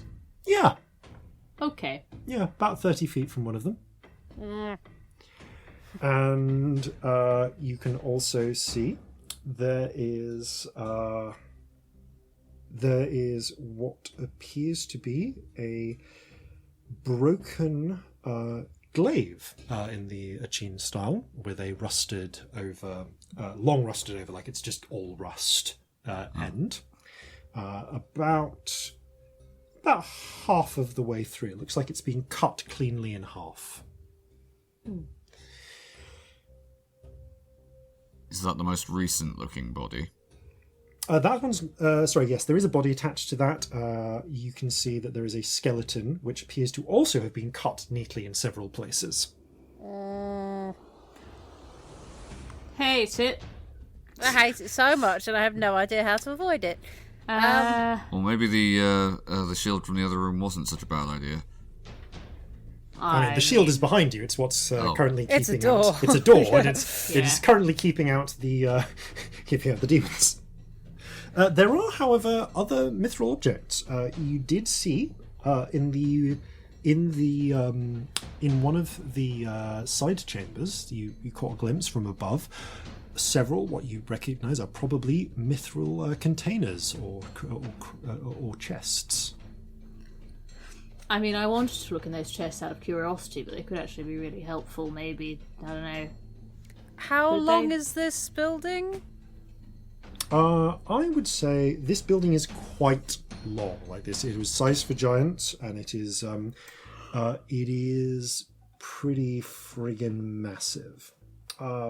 So I'm actually tempted to give. I know what you want to do, and I suppose there's no reason you can't do it. So I will say that this is just about 500... Okay, no, actually, no. We'll say that this is about 300 feet in length, but on the far side of it is the plaza you saw, directly in front of the citadel, like the open space. Like, it's one good run to the citadel from there, But just in case you were thinking of teleporting to the far side of that wall, you will be very exposed on the far side. I wasn't actually. Ha ha! Ha ha! Unpredictable. Unpredictable. But yes, it's about 300 feet long. I would like to find 10 small objects, please, made of mithril. If there are any. From here, you can only see one large object, the door, made of mithril. You cannot, from your current position, see the side chamber. You know where it is because you saw from above, but you would need to get into a position where you could see it in order to start animating chests. Okay, then I will take just 10 lumps of stone or objects. You are easily able to find 10 places of rock, yes. I would like to animate them and try and figure out a safe path through. Okay, walking them through. Can I give them inspiration? You can. Roll an investigation check. Oh, dear.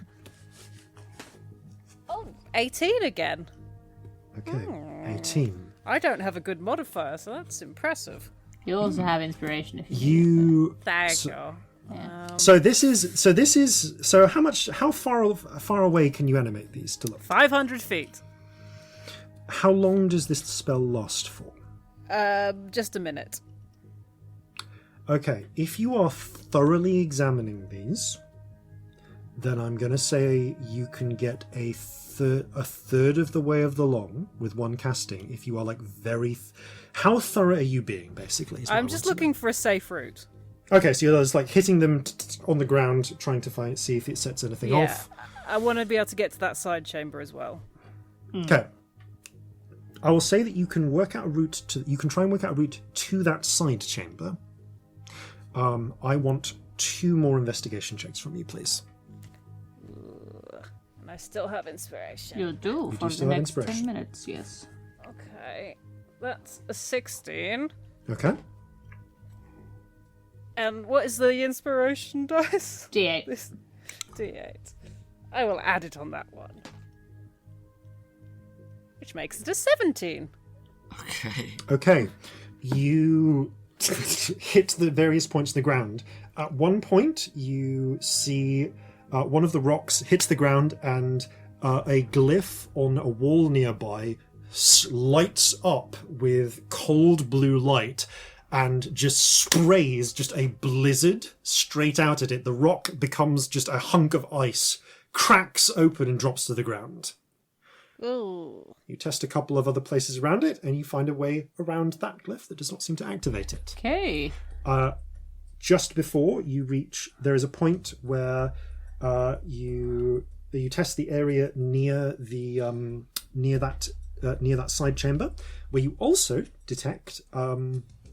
We also saw that charred skull, and smacking the rocks into the ground, there is a point where just a whole section just bursts into flames. Just standing flames. If these are both within 120 feet, I'll pop a dancing light on each of the bits that we shouldn't step on. You do? Thank you. That's a really good idea. And as you're testing the area near you, you hit a point in the ground, which does trigger the glyph. A glyph partially hidden under the rubble lights up with, and the thing is, this one immediately sprays a cloud of green noxious gas everywhere before dissipating. So everyone please make a constitution save. Oh no. I'm really good at these. Oh, mate, that's bad even for me. Jesus. 3. Oh, 19. Okay. I might just do this one on my phone. Oh no. Oh, good lord. 3, 19. Corzin? Oh no, that's a 12. Okay, so Scamp has done the best. Is it poison though? Because aren't you? It is poison. So Oh, yeah. anyone who's Okay, resistant yeah. to poison will take half damage from this. You also get advantage on con saves, don't you? Oh, you That's can. So true. you can roll I'll again. roll that again. Oh, that's much better. Okay, so that's actually going to be a 21. Okay. So 1, 2, 3, 4, 5. Okay, so Corzin, Scamp, and Odinone all take 20 points of poison damage from the spray of poison. Celestia and Helvi both Helvi actually takes 20 because reduced. Actually, that's a point. Corzin, you take 10, not 20. Okay. Because resistance. Helvi takes 20 because they failed and is poisoned. Celestia takes 40 points of poison damage and is poisoned for the next hour. Ooh. You have disadvantage on attacks and checks. Cool. Can I get to Celestia? Yes. None of you have actually traversed the path yet. This is just because it was a trap that was quite near you anyway, and which was triggered as a result of Scamp's testing. Just 1 second. Okay, I'm going to cast Lesser Restoration, so she's no longer poisoned. Oh, I love you. I maintain concentration. Well, it's something other than a hangover cure, isn't it? Oh, that was weird. I just felt really, really sick and like I was going to throw up and had a headache, and then I just didn't. Ugh. Oh, that's weird. Really strange. I'm not complaining. It's amazing, but whatever that was properly nasty. Where's my fucking xylophone? Bang, healing word. Both Helvi just sort of vomits up a little bit. Oh. That was not nice. Nasty. Are you okay? Do you need healing or anything? They look a little woozy. They seem to be under similar effects to Celestia, but they seem willing to carry on. Because what choice do they have? However, with this trap, with the point at which this ward is triggered now known, you are all easily able to follow a path around to the corner chamber, which you so do. The corner chamber, again, open to the sky, does have within it, roll for this, 4 mithril chests. They are about the size of, kind of like a storage locker, like one of the ones that you might put under a bed. They do appear to be locked. Anyone want to help me check these for traps? Yes. Yep. So very much. Can I do it with advantage? Yes, you can. All right. That's decent, actually. 22. Okay.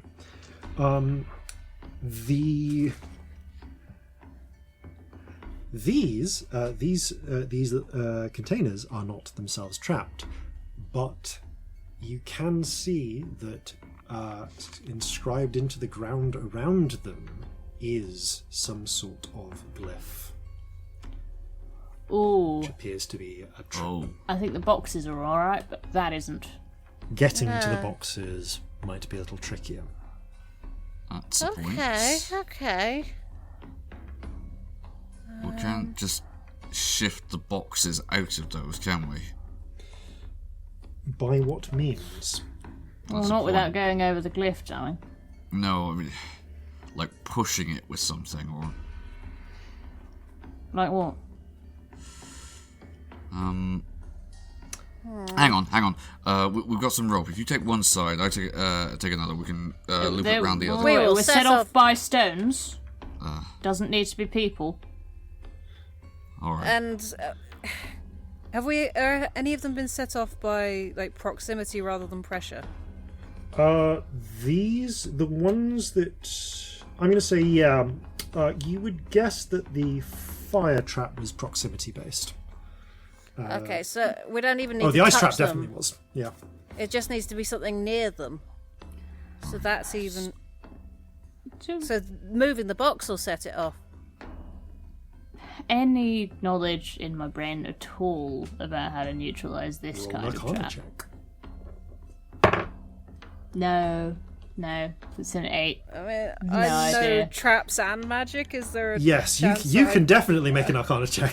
This might be more my thing. 13. Not good. You know that in theory it should be possible to selectively destroy sections of the glyphs to deactivate them, but on this particular occasion you're not sure how. You do know that once this, a glyph like this, once set off, usually has a recharge period, though. Ooh. Okay, everyone back out. Okay. Right, yeah. Let's set it off and see how long it takes to recharge. Okay, From so a safe distance. Okay, so you're going to need to be able to see what you're doing with those animated rocks. So everyone else can get behind a wall, but you need line of sight. So how do you want to trigger it? Tentatively. Okay, you float. I'll say that you do this in your last minute or so, last few seconds of. Actually, no, it's been more than a minute. How do you want to trigger? What do you want to use to trigger this? Do you want to just throw a rock? I'm gonna initially throw a rock. Okay, you toss a rock over. As it strikes the area where the glyph is, it lights up, and immediately a series of glowing strands shoot out of the ground and fire in every direction, including at your face, because you have to be able to see. So roll a dexterity saving throw, please. 7.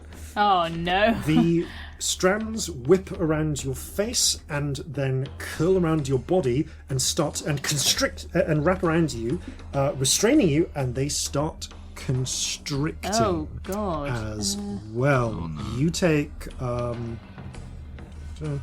take 18 points of damage, and the web and the restraints continue to constrict. I don't know what to do about that at all. I will teleport out if I've got an action. You do, and you are welcome to do so. As you blink to where do you want to appear to? Next to the others. As you Somewhere safe. blink a few feet away, the restraints sink in on themselves, seem to do a little writhing dance, and then fade. Oh, there was a moment there I forgot you could do that, and I really panicked because I didn't know what to do. Yeah, that was a right? thing. Yeah.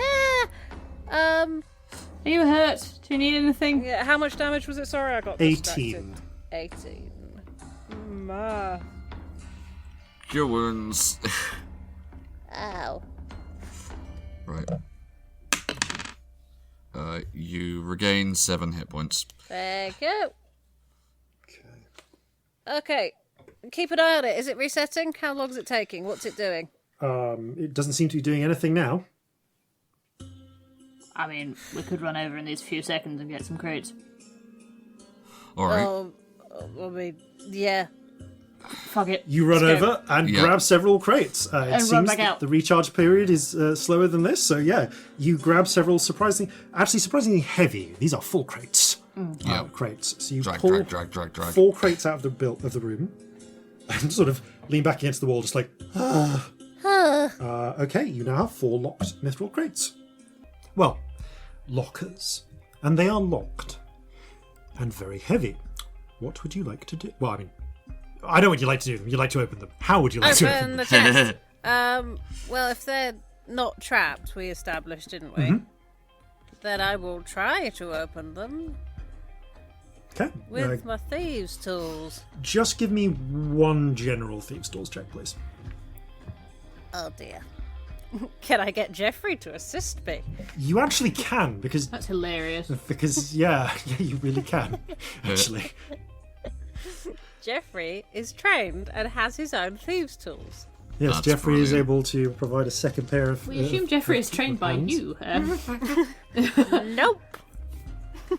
Okay. Alright. It might have been friend, it could have been anything. Jeffrey does sometimes disappear on his own adventures. Yeah. Sometimes. 19. Okay. You are, with a little bit of difficulty, over the course of about 5 minutes, able to open all 4 of these locks. The first one is the hardest, and then you realise you start to figure out how the lock mechanism works. Oh, I get it. There we go. Yeah, it works a little differently to a lot of the locks you're used to, but it's kind of similar to some of the higher level, more involved locks you've encountered. But with a satisfying click, each of the 4 lockers opens. Oh boy. So, these are one of these lockers. In fact, let's say 3 of these lockers are filled with metal, blocks, rods, or coils. Because of the amount of time you've spent around now studying wizardry, or at least the materials of such, you are able to recognize these. There is a sizable quantity of what appears to be molybdenum, antimony, and several bricks of tantalum. Oh. These are. We would all know what these are. Yeah, by this you've point, all wouldn't we? experienced these a lot now. These are mage metals. These are mage metals in a quantity, and as Helvi looks over and comments, taps it with a knife.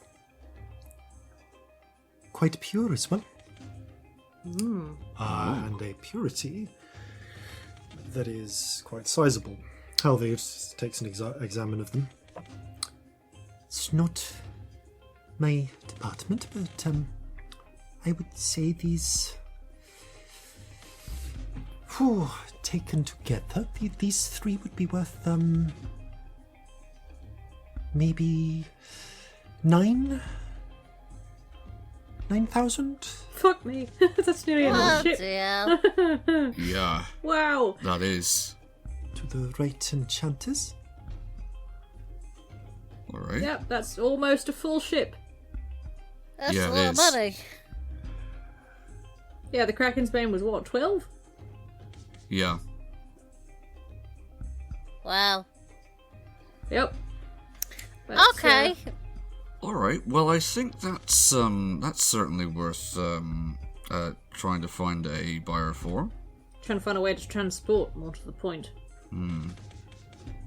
Well, Yes. if we can find a circle, This is true. You do have a point. The Pop back to Kion with it. That's weird. that's so weird. But we could. Go see the Grimhanis while we're there. The 4th chest has some equipment. Ooh.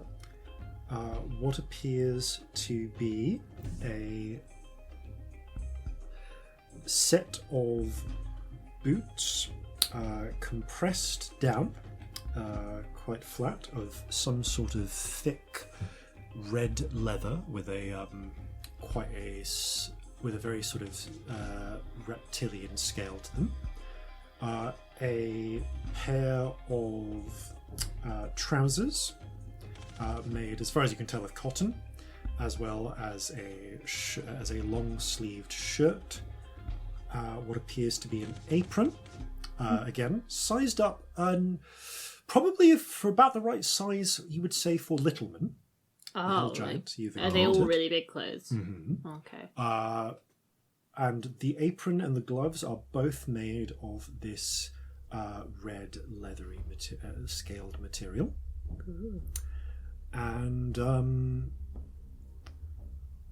you also find what appears to be a wand.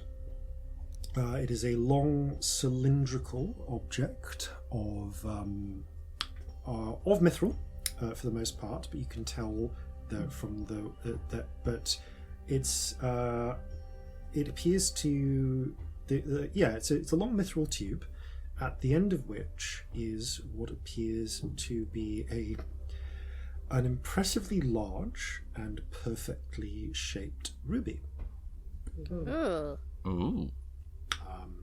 Just on material value alone, this might be worth, to your eye, Lots. a couple of grand. Oh, bloody hell. Wow, this is properly nearly a ship, isn't it?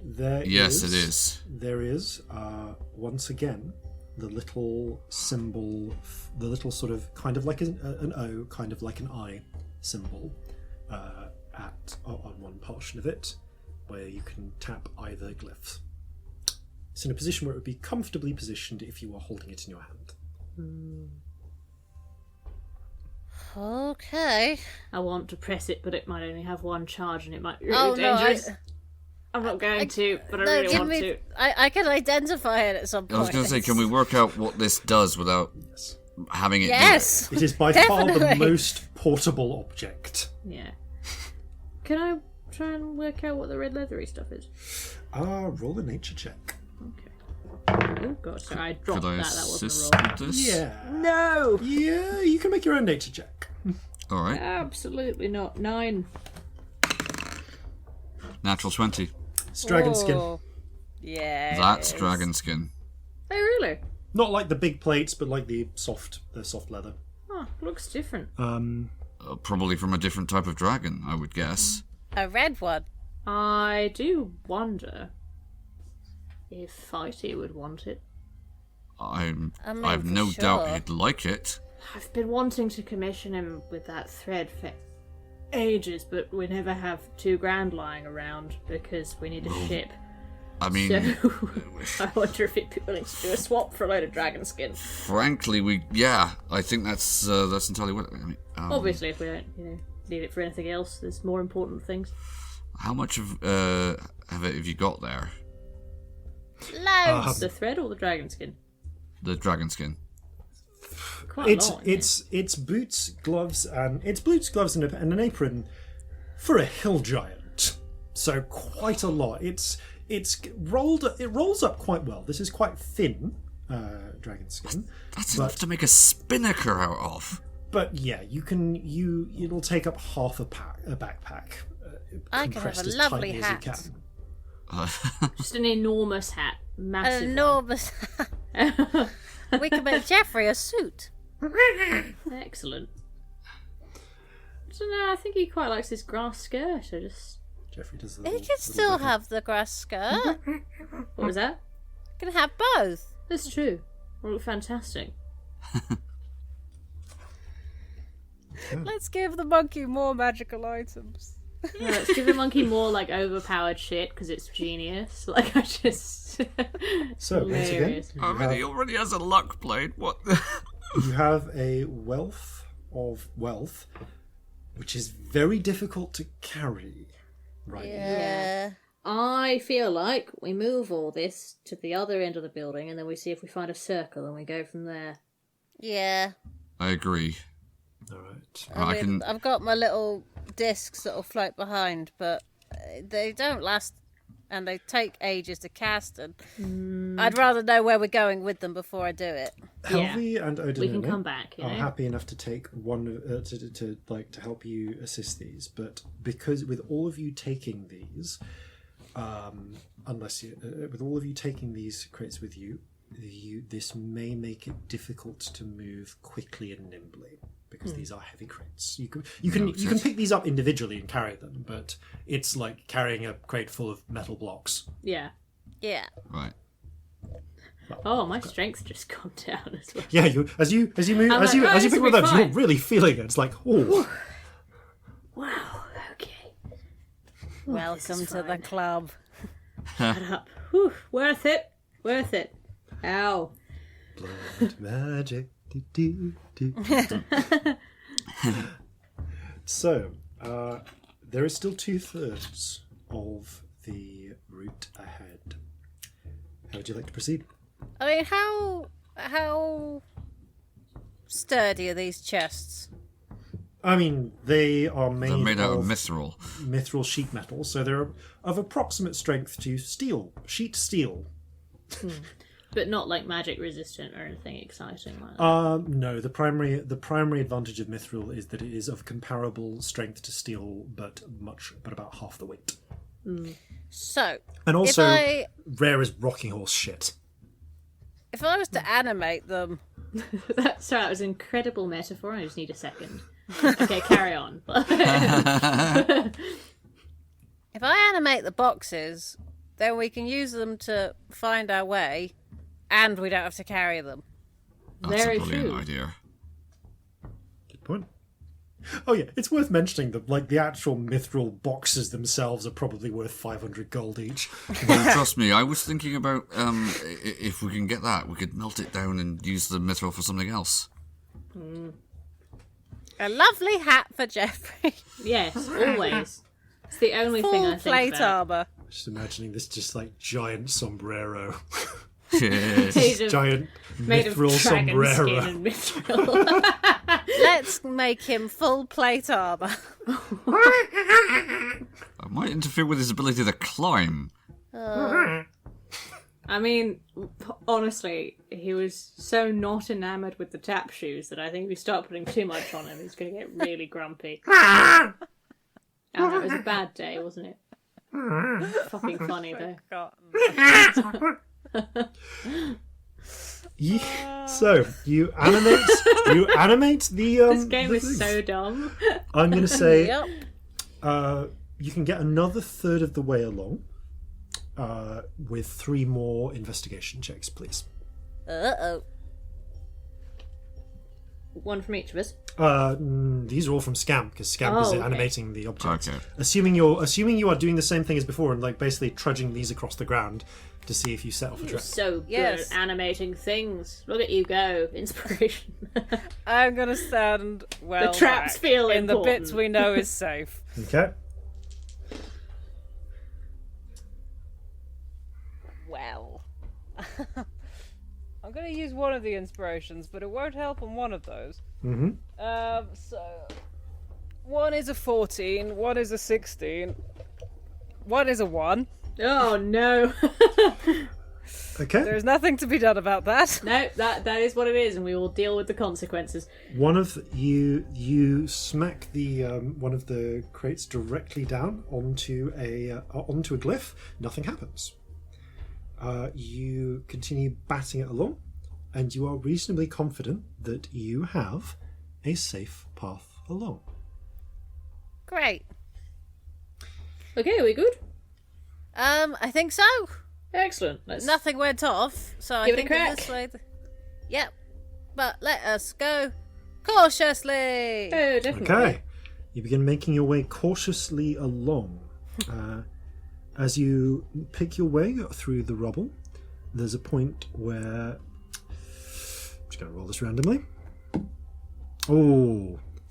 Helvy Oh no. slips They're so while holding one of the adorable. carrying one of the crates and knocks a bit of rubble over, and you see a flash come from the floor as a handful of shimmering blades, apparently composed of light, spring up into the air and just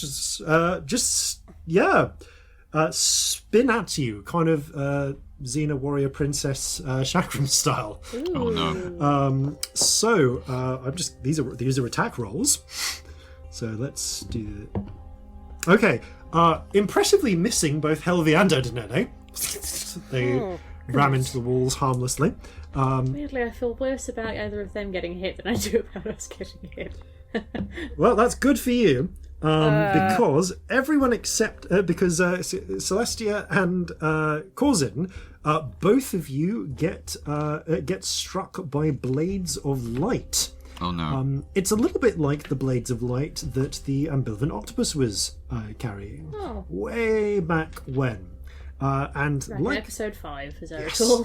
back in episode 5, and like those blades, it feels a little bit like your blood is getting boiled from the inside. Oh no. No. As in very specific ways as it strikes you. So, Corzin, you take 49 points of radiant damage. Oh boy. Celestia, you take 51 points of radiant damage. Oh, I'm super down.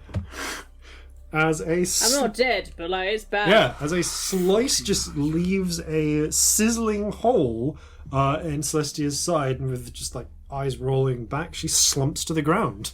Magic stick! Magic stick! You rush over and whack Celestia with your magic stick. Ow! What? Ugh. Roll restored hit points. Have 8 hit points back. Hey, I'm conscious, you know. I'll take what I can get. Oh, why am I always unconscious? I'm sick of this bullshit. Ow!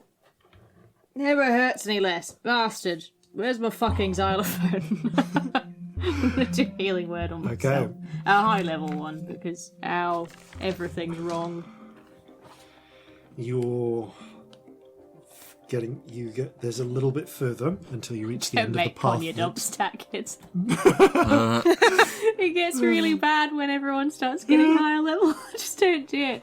I've got bone marrow shit. I'm going to do that instead of healing word. That's what I'm doing.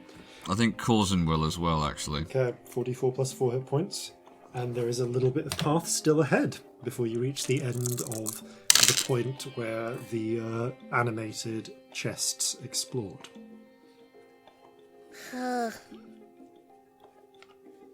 Okay. Shall I do it again?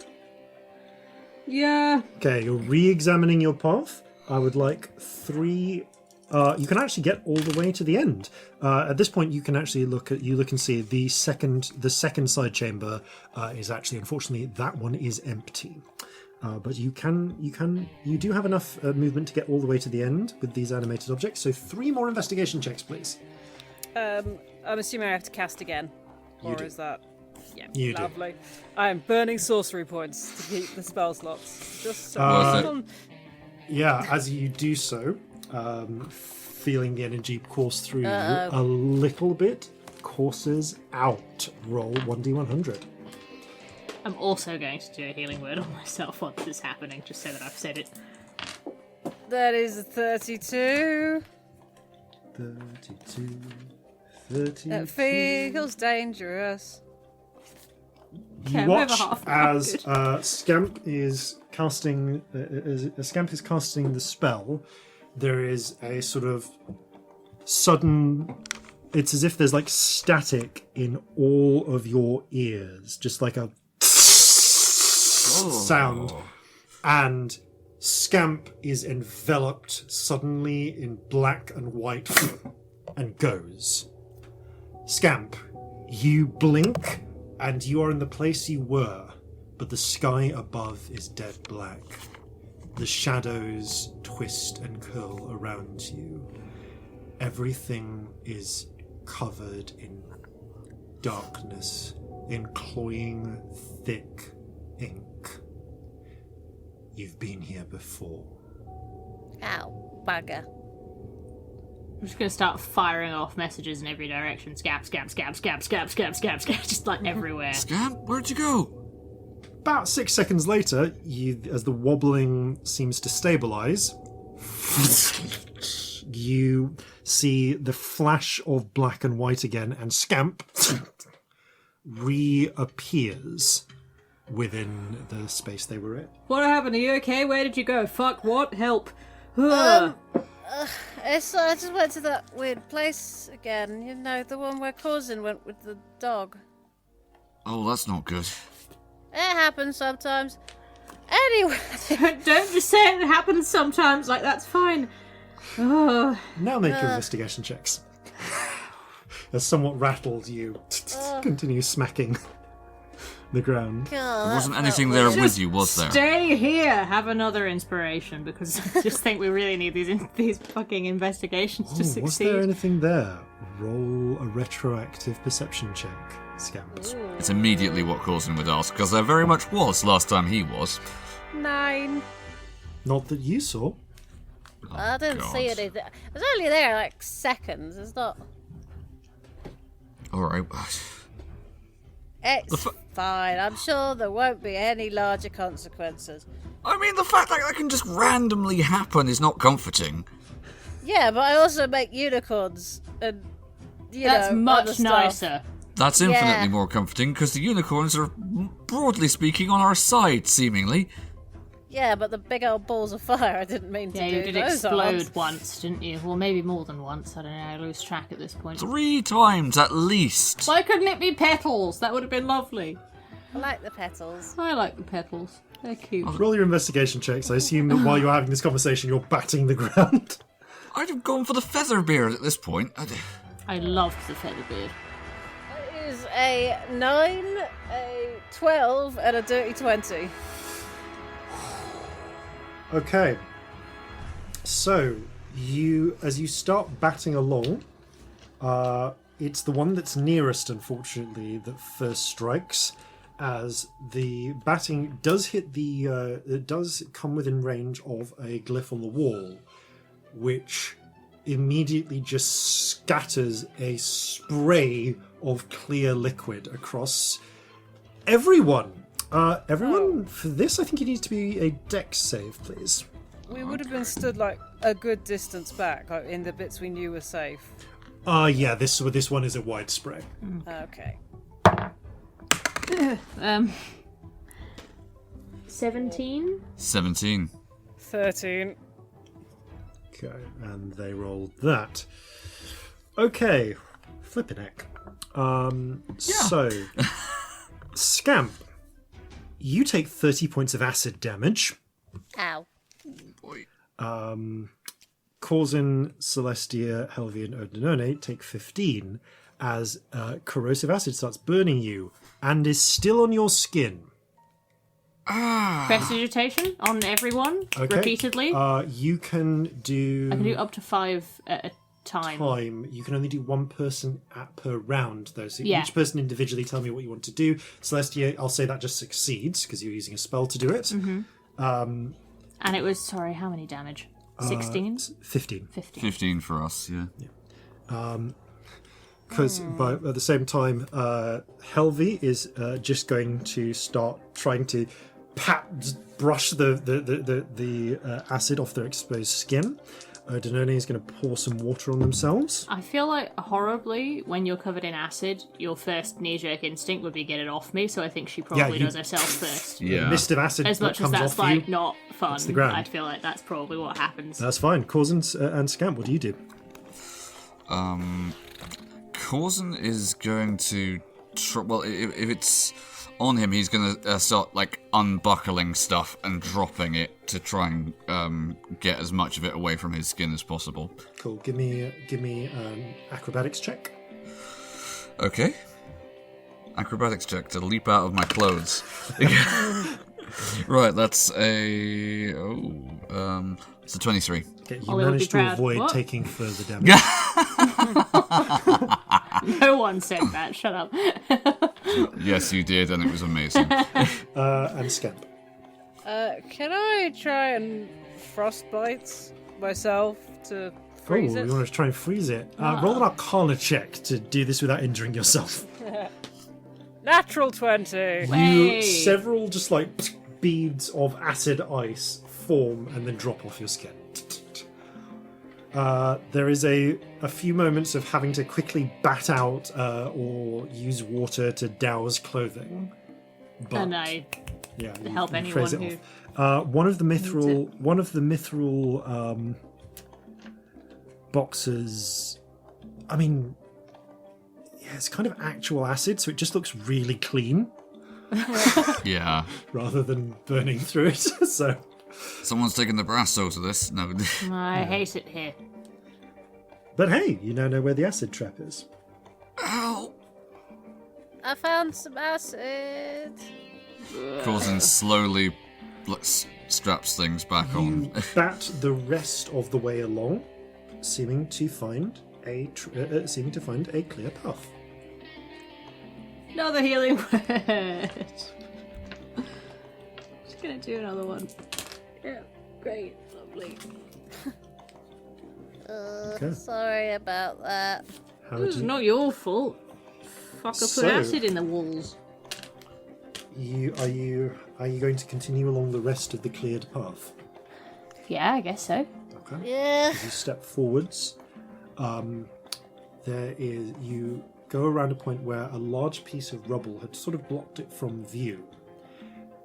And view is sort of the thing, because this thing wouldn't work on inanimate objects.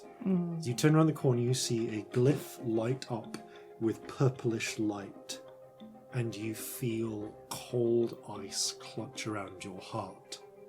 Everyone roll a wisdom save. Oh no. Ooh. I'm gonna tides it. Would this be a familiar feeling after Terry Yes. Yeah. That's 21. Wisdom, was that? Yep. 19? Okay, each of you managed to hold off against the terror effect with the exception of Odinone, who rolled a natural 1. Oh no. Just Did I screams. tell you what I rolled? I feel like I didn't actually say what I rolled. Oh, sorry, what did you roll? 17. Oh, no, you did. You did say 17, and that is a success. Did I? Yeah. I have no memory. Jesus, I must be tired. I think you did.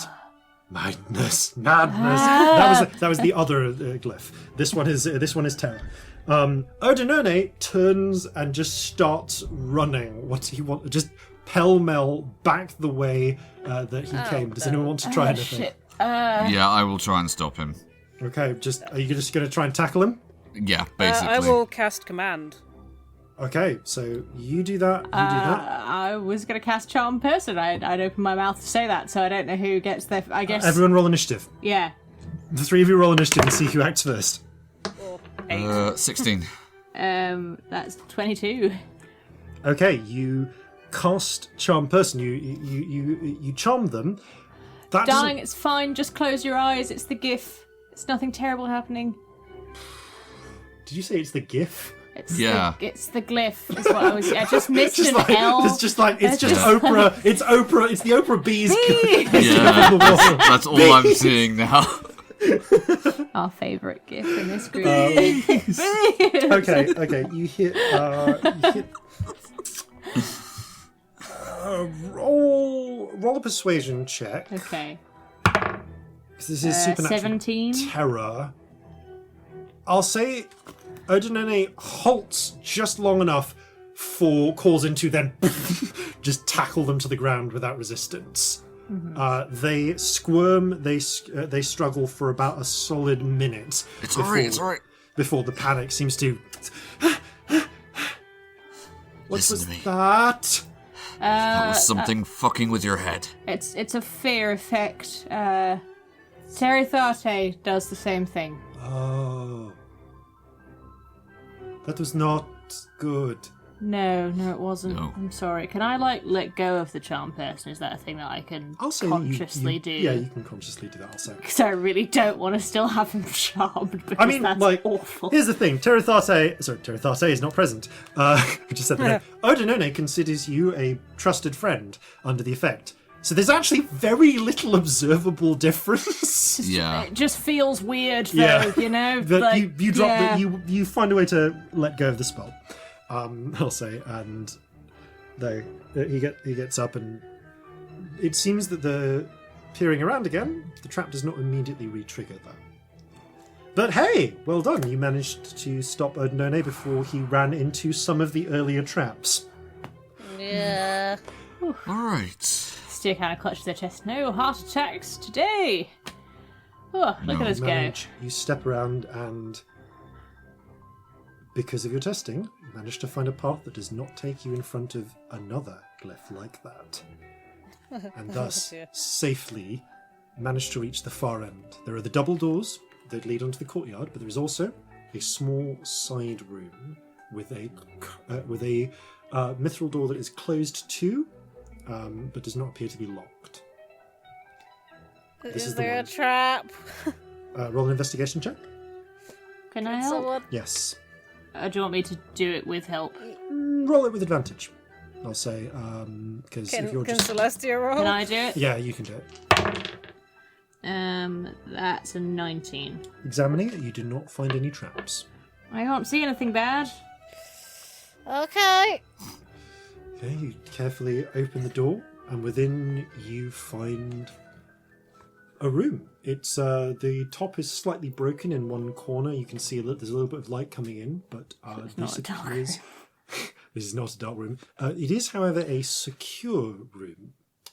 There is the broken. There are the broken, decayed remnants of a large desk and chair in here, and very little elf. Very little elf, and very little else. And yes, this would be a perfect secure location if you wish to take a short rest. Yes. Anyone please. fancy a break? A little bit of a sit down would be lovely. Really need one. please. Everything's awful. I got jabbed here, and I got acid in here, and yeah. Everything's settle wrong. down. Yep. Begin to tend to your injuries, and as you take a short rest, so too shall we. See you all after these, no doubt important, messages. Hello, yes. I am retired Sulian prince, fled from country after revolution. Please be helping me hide 2.5 million Sulian crowns by liking, rating, sharing, subscribing to Flintlocks and Fireballs, checking out their Patreon, and sending full bank account details to 12 Old Street, Warwick Watch, Meadmere. Big return on investment. Very yes. And welcome back. You complete your short rest. Yay. Having taken an hour or so to bandage your injuries, apply less intense healing potions and singing any songs of rest you sing along the way, This song is called Fuck Glyphs. That's a beautiful song. A punk rock vibe from that title. I mean, I'll write it down. I make no promises. I do pull song titles out of my bumhole with zero attachment to them at times. So don't worry. So, okay, you said you were going to leave the heavy crate, the heavy lockers here, basically. Like by the door, if possible, like near to where we would go back to. But... Okay. Yeah. So you drag them out to the door. Okay, you are at. But leaving them where leave them inside. Where the demons or devils, I forget which way they go. Oh, they were speaking Infernal? Infernal, but honestly, like, that distinction may not exist in this setting. So Okay. Demons. Yeah. So Where they won't just walk in and nab it, though. Probably in the small side room, then, that you've just been taking a short rest in. Yeah. Yes. So you leave that in there and head out. It's the only part of this building that seems to have roof. It is actually the only part that still has roof. It's actually not even roof. It's the floor from above. It's the first floor that's still intact above it, barely. However, That's good. completing your rest, you ready yourselves by the double doors out. The doors are closed, not locked, and again a pair of wide mithril doors. You know from your overlook that beyond there is a straight 120-foot long courtyard or plaza, at the end of which is the citadel itself, the main gate. The main gate you saw the main gate appeared from a distance to be large and bronze. I will describe in more detail as and when you get there. Are there any preparations you want to make before, or are you just going to pull the doors open and pull a runner? Maybe have a little listen just to check there's nothing like directly on the other demons are side. out there. Make a perception check. Anyone who wants to. Okay. Yes, please. Oh, can I resummon Marjorie? Perception. Yeah, you've had an hour. You spend the incense needed, and bringing out the ball of choice. Which form would you like Marjorie to take? 14. Oh, I mean, the pigeon's the most useful because of the flight, but I just want to make the... What do we call them? A mirror. The mirror. I shouldn't, though. I will make a bird because the bird is more useful. Yeah, I want a mirror. Watch as 22 on perception for me. Okay. Watch as 17. planes of light come together and form into a glowing outline of the pigeon. Celestia and Corzin, you see this golden spirit flitter out of the ball and into it as the golden light hardens into Marjorie. Oh, welcome back, Marjorie. It's good to have you back. So, listening at the door, you can hear... There are footsteps, but they are not close by. You can just make out the sounds of troops of feet marching around, seemingly as on the patrols of before. But you can also hear oddities. What sounds like sort of like a cracking or crumbling. What is that? You can hear a sort of low kind of like the sound of a furnace. You hear the splash. You hear a sort of wet splashing sound, and you can just hear the sort of whistle of the winds. Oh, this is creepy. I could do a distraction. I can do those really big illusions. That might not be a bad idea. Send something out for them to follow. If they're waiting for us, that might just be noises of something else, and we can sneak out. But maybe have that ready if there's anything there. Yeah. Well, I just figure once we're out, it's seen us. Yeah, but if it's not there, if it's not waiting for us, then peep round the door. Yeah, or is there a keyhole or a gap? I mean, this is a front door of a building. There would be a keyhole. It's not currently locked, but yes, there is a keyhole. Corzin, could you fit through there? The keyhole is the keyhole is very thin and very narrow. It's more akin to a modern sort of like Yale lock almost, rather than a traditional. I think he could get through. You can, however, see it because you can tell that with the door is, however, not quite closed too. You can tell the lock is not quite engaged, so you could, with care, open the door just a crack and peek through. I will do that. Okay. Can we lean over each other and peer through in height order? Peer through in height order. Holding it in, Hellevi just sort of like peering from the sides out of curiosity. You get a sliver of a view of the courtyard beyond. Let's see what you can see. Okay. You catch a glimpse of something that looks kind of like a spider. If you made a spider out of crystal.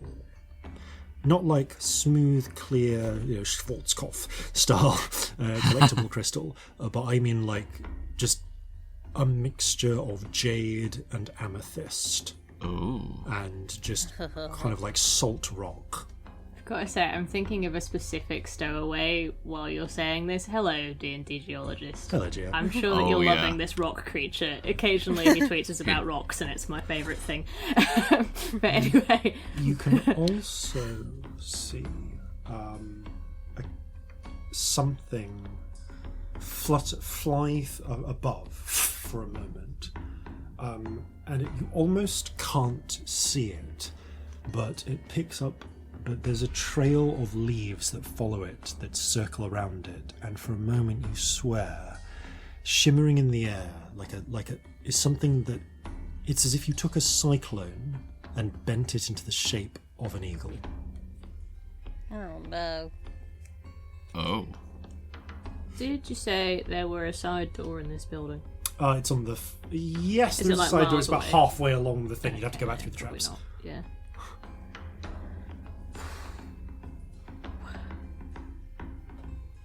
You can see through the crack the citadel beyond, though.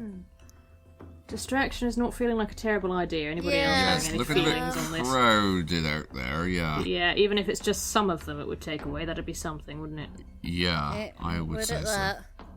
You can also see a troop of demons, but they are away from the courtyard. In fact, the courtyard is surprisingly empty of demons. What do we think? Something big? Apart from whatever these things are. I mean, just having a think before we start doing something, are we actually going to be able to get back for all this stuff? Is it worth taking a couple of minutes to cast the thing that lets me put them on a little floaty disc behind us? That's not a bad idea. I think, yeah, that's probably sensible. What's the weight limit on that? £500? You'll need, if you're willing to spend 40 minutes. Yeah, I have to do 4 of them. Oh yeah, these are heavy. But if you are, then you'll have about 20 minutes of having these. Probably don't need 20 minutes to get across a courtyard, do we? No, it's a long old sit down. Yeah, no, worth it. I'll use the time to study their movements to see if there's a pattern. Yeah, maybe we'll stay watching. Okay. Do you want to stay creeping there by the wall, by the door, where you can like peer through this little crack, or do you want to? There are places you could get a look if you climbed further up the wall towards one of the places where there are actually. If we've got time, I might as well. Yeah, there are actually windows on the first floor. So, yeah, I have a climber's kit, so I can help both of us get up. Great. Athletics check with advantage, both of you then. Yay! Athletics. Just gave up some of my strength. Oh, it's good that had advantage. Jesus. 22. That's dirty 20, which is pure luck. It's a little bit of effort, but you managed to scramble up. You managed to climb up towards the first floor. It's just looking a bit out of breath. Strength is apparently really important. Who knew? Anyway. It's for certain things. I wonder. Peering beyond, you are able to get a view of the plaza and of the citadel. The plaza is a wide open, broadly circular, plaza. It's a piazza, a square. There is you can tell that there are white stone tiles, but you can see here and there just the faint hints of where there was probably once some sort of paint or colouring to them. Right. But which have largely eroded away, despite the stone underneath not doing so. The citadel as well is tall white stone, actually flawless, not melted from above. And you can see they have narrow arrow slit-like windows around them, none near the ground floor. But you can see the front doors, and they resemble strongly the gates of Inyan. A pair of huge, a pair of double doors in bronze. They depict proud giants standing protectively above smaller humanoid figures. One of the doors has been thrown about 100 feet away. And there's actually vegetation has grown over it, blending with the light blue-green verdigris of the decayed bronze. The other is still on its hinge, but dented massively, showing signs of having been torn open by some force in the past. Somebody was very angry. Ahead of this gate, you can see there are two further of these tall obelisks covered in glyphs. Those, however, are both melted at the top. You can see that there is a courtyard behind those gates that looks quite pleasantly lit, but you'd have to get closer to see more.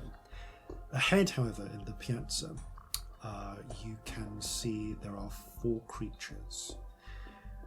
A great spider, it's also, it seems, composed of different giant chunks of crystal forming its limbs. What looks like a huge eagle composed of swirling cyclones bent into shape that soars above, doing a lazy circuit of the plaza and of the citadel. A giant serpent of flame. Just swirling, it kind of looks like a viper, but it's made of fire. Like the thing in the Underdark we fought? No, like the time when Celestia scryed on the last time that jade urn you have was used. Oh. It's not like a creature that has is made of is kind of volcanic with flames coming out of it. This is literally just if you took fire away from its source and bent it into the shape of a snake. Right. And there is what seems to be almost like a moving pond that's been taken out, like a blob of water which loosely towards the front seems to be in the shape of a shark. Does it look like the ones with the kraken? Like the ones with the kraken. These are, to your eyes, 4 elementals. And to your eyes, seeing them now, you can see superimposed over each of them is a spiritual, is a spirit-like echo of the animals they represent. Alright. Right. Illusion it is. Yeah. I don't suppose that sealing right that we were taught for the hatch now would work. What would we seal here. them into? Well, I was more thinking about if we were in a building or some contained space like the room we were in back there. You can't just seal them randomly, though, can you? We used a seal. We didn't just seal them into a random space. There was something there. The right allows you to unbind or rebind an existing seal. Yeah. Oh, I see. Okay, a seal already has to exist. Yeah, okay. we didn't make a seal. We closed one. Yeah, it's more like having a control interface for an existing thing. It's like the difference between, I don't know, closing a box and trying to squash something into a space that isn't there. Yeah. Yeah. What you have is a key, but it won't work without a lock. Yeah. Right, And you can both lock and unlock that lock, but... Right, yeah. Yeah. What a good idea for an illusion, though. So. Alright, what? Giant. Yeah, that'd do it. Okay. Can you make it sound like, I don't know, what's that screaming fungus? I've got something else first, but we'll give it a go. If that doesn't work. Just thought it'd be attention grabbing, that's all. Would. All right. So you gather back down at the door.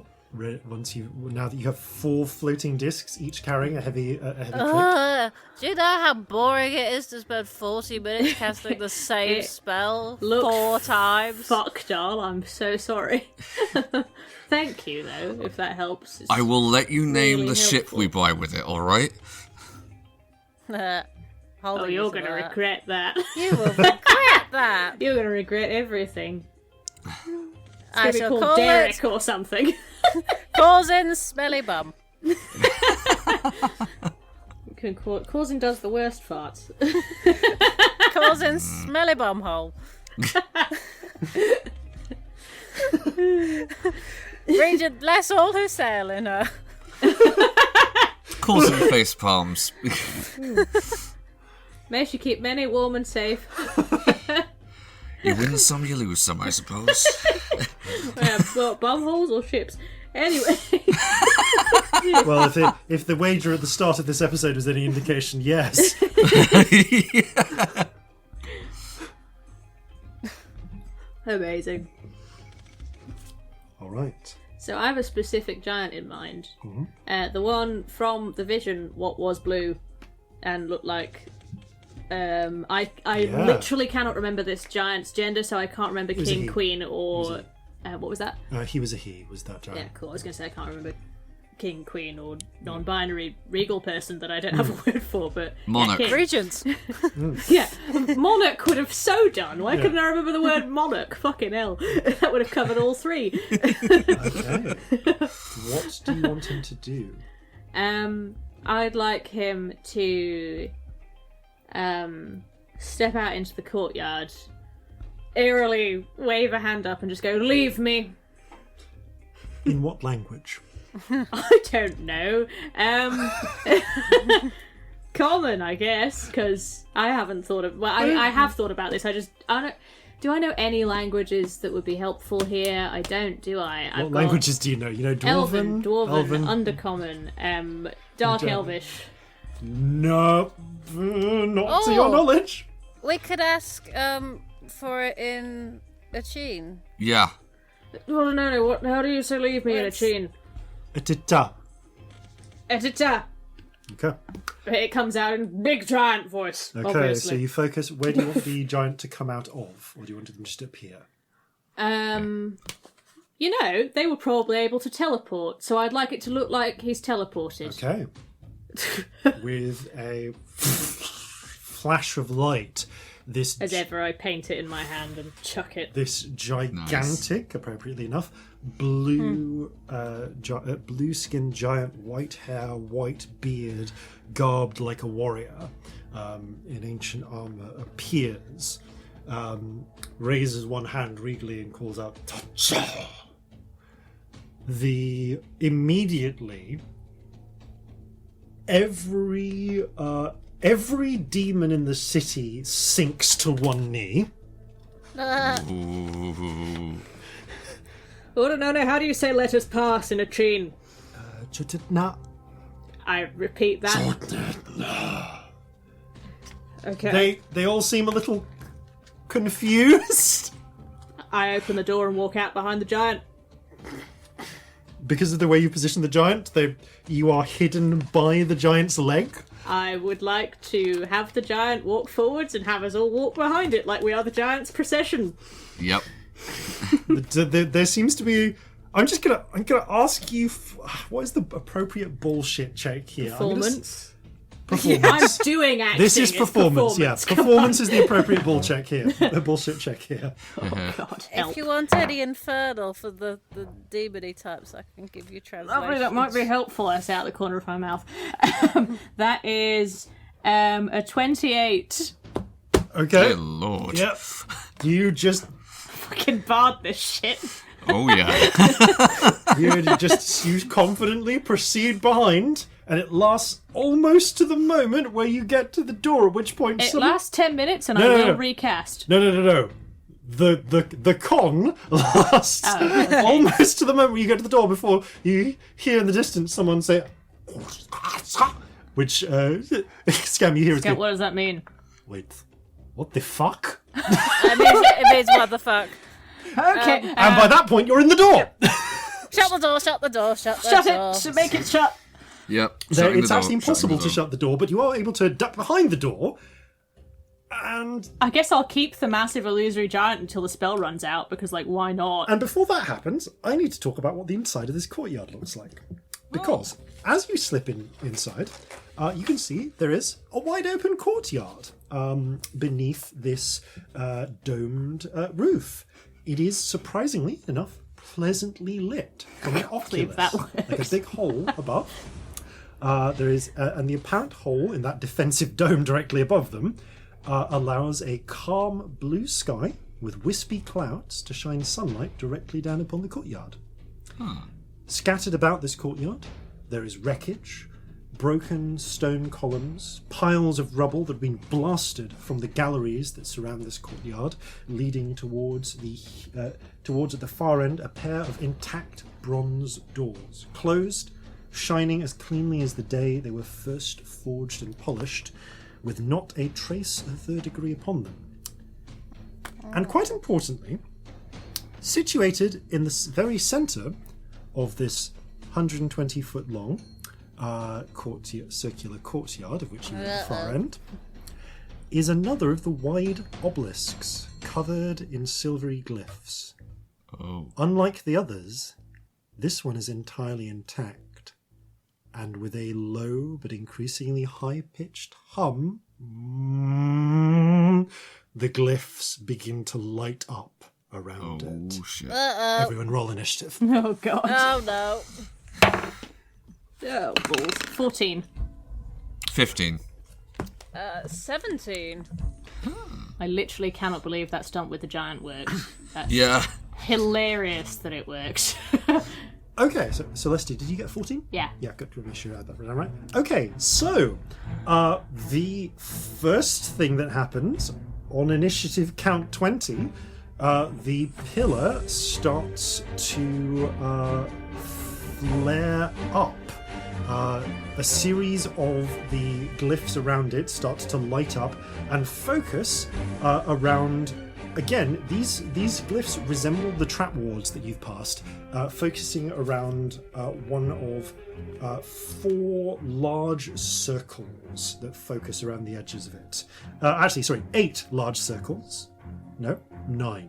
There is a larger. There are 8 small circles dotted around the exterior of of this pillar. About halfway up, there is a larger central circle as well. One of the small circles is going to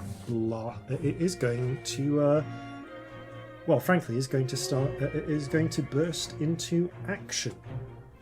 So for that one, where do I put this? Out in that. For that one, I need everyone to make to roll dexterity as a whip of flame bursts out and just lashes through everyone at the entryway.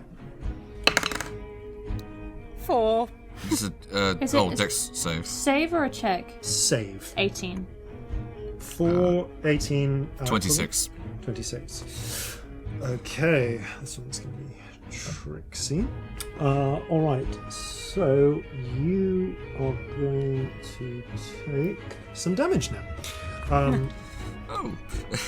Scamp, you take half. You fail, but also take half of the damage because it's fire-based. Yay!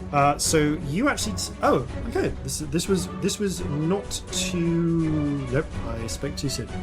Okay, so Scamp, you take 20 points of damage, fire damage. Everyone else, everyone in fact, takes 20 points of fire damage as you leap out of the way, but still feel your skin crisped by the blazing flames that start coming by. Hang on, I need to roll something. That's a big unexpected burst of fire that's burning all of me. This is true. Nat 20, we're fine. Okay, hold your focus together.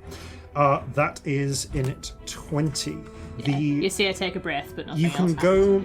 Your path, your options as far as getting to the far door are concerned are either to go around the galleries along the edges, or straight across. But the middle of the courtyard is covered in rubble, making it essentially difficult terrain. Scamp, you are first. Ugh. So there are 5 of us. Yep. It is so our option. Basically, our option is to run. There's no clear way of. Well, I mean, unless you want to try and destroy the pillar, yes. That seems unlikely. What's the most people I can make fly? How does it work? Could we get past it, or is it like the pillar itself is just stationary in the very middle of the chamber, and we're trying to you're trying to get to the all far way side the of it. Yeah, so it's 120. So the far door is 120 feet away. The pillar itself is 60 feet from you, in the center of the chamber. It's because of the way that the chamber is arranged. Even if you go around the outside, you will never be further than 60 feet from it. Yeah, and at the other end of the room, what is there? Sorry. At the far end of the room is the double doors. Double doors. Okay. Yep. Sorry, I just had a moment of complete brain fog. That's right. Yeah, no, that was fair. I was wondering about that myself. The central courtyard is filled with various rubble. Mm-hmm. Okay. I will cast fly at 5th level. Okay. I think so. That's 3 targets. Are the discs concentration? No. No. Okay, cool. Awesome. So they will follow after you, but along the ground. They get into problems if I go too high, so I have to stay low. Okay. I think you're hitting the whole party with this?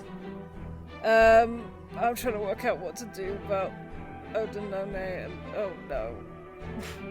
How heavy are the other two? Odinone is a bit lighter than Helvi. Helvi is short, but they are broad.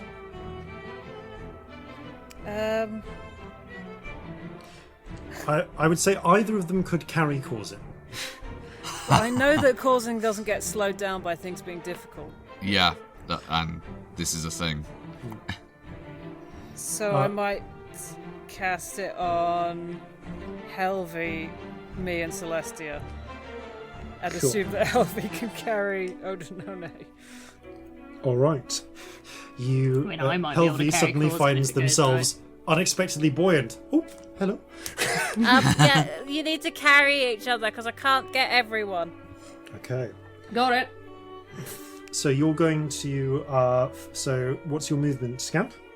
I can fly. Where's my speed gone? 60 feet. Okay. As you start flying, so you're going to fly straight across? No, I'm going to go around the edge of the room, looking out for anything that might be another bloody trap. Okay, so you're going to fly around through the gallery on the edge. So that's not difficult terrain, but it is essentially 240 feet to get to the thing because you have to walk, because you have to fly a long distance if you want to do that. I feel like maybe my where can we find the bloody floating discs again? They can just move over uneven. That's all right. Yeah. It's only height that's a problem. Yeah. They can cross this terrain because they hover. I will go sort of not quite the center of the middle bit, but like a little bit around Slightly the off edge. to the side. Sure. Yeah. I'll say you can get broadly halfway, or at least you try to, because as you fly up, as a reaction to someone flying, the pillar ripples with light, and planes of semi-visible force just start randomly appearing in the air and disappearing, flickering in between spaces. I'll go around the bloody edge then, fine. Moving around to try and potentially tripping or unbalancing. So you need to make an athletics or acrobatics check, please, to avoid being knocked out of the air. That's a 14. Okay, with a 14, you are actually able to duck out of the way and successfully make it the full 60 feet. You are not delayed by the terrain. So, well done. That brings us to Corzin's go. All right. How far away are we from the central obelisk? 60 feet. All right. And the glyph is sort of set into it, isn't it? All of these glyphs are set into it. There are 8 smaller sort of wards that you can see, and 1 large one in the center. All right. Is it possible that if I were to get a bomb into the base of this thing, it would topple it? Is this the same as that huge, heavy one we saw? It is made of cloudstone. It is thick. What would be the equivalent of architectural engineering in this setting? I want you to roll a nature check. Okay. Natural philosophy, I'm going to call this one. That's a natural 1, but lucky. Okay, nature. Oh, yes, that's an 18. You try and panic, wondering, and then you remember, oh, actually, no, you have blown up structures before. This looks to be, based on what you've seen, maybe the thing is actually quite wide based. You could work out. You're reasonably sure that the cloudstone the main structure is made from, is pretty damn resistant given what it's survived. But the metals on the outside seem to be various wizard metals, and maybe those could be damaged. Right. Okay. So you feel like you'd have better luck damaging the glyphs than the actual pillar. All right. I'm going to attempt to do that then. Okay. Depending on where we're being flown, I can either drop or throw the bombs at those glyphs. I mean, you're not being flown anywhere yet. Yeah. Yes, but you can.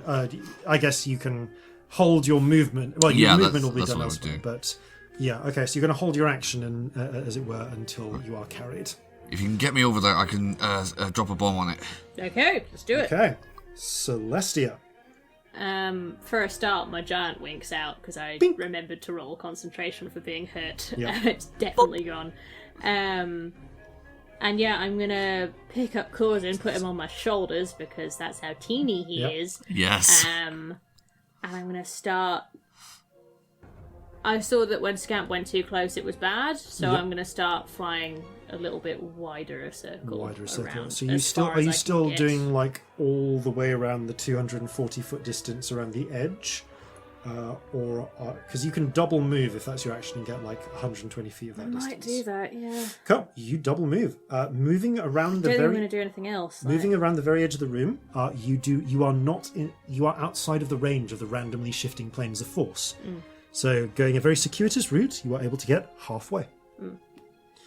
Okay, Celestia and Corzin. However, left you 120 feet away. Is that a problem? Yeah. Although, if you do that, no. If you want to be in a position where you can be 20 feet away, you're going to have to go broadly through the center, in one sense or another. How close do you need to be?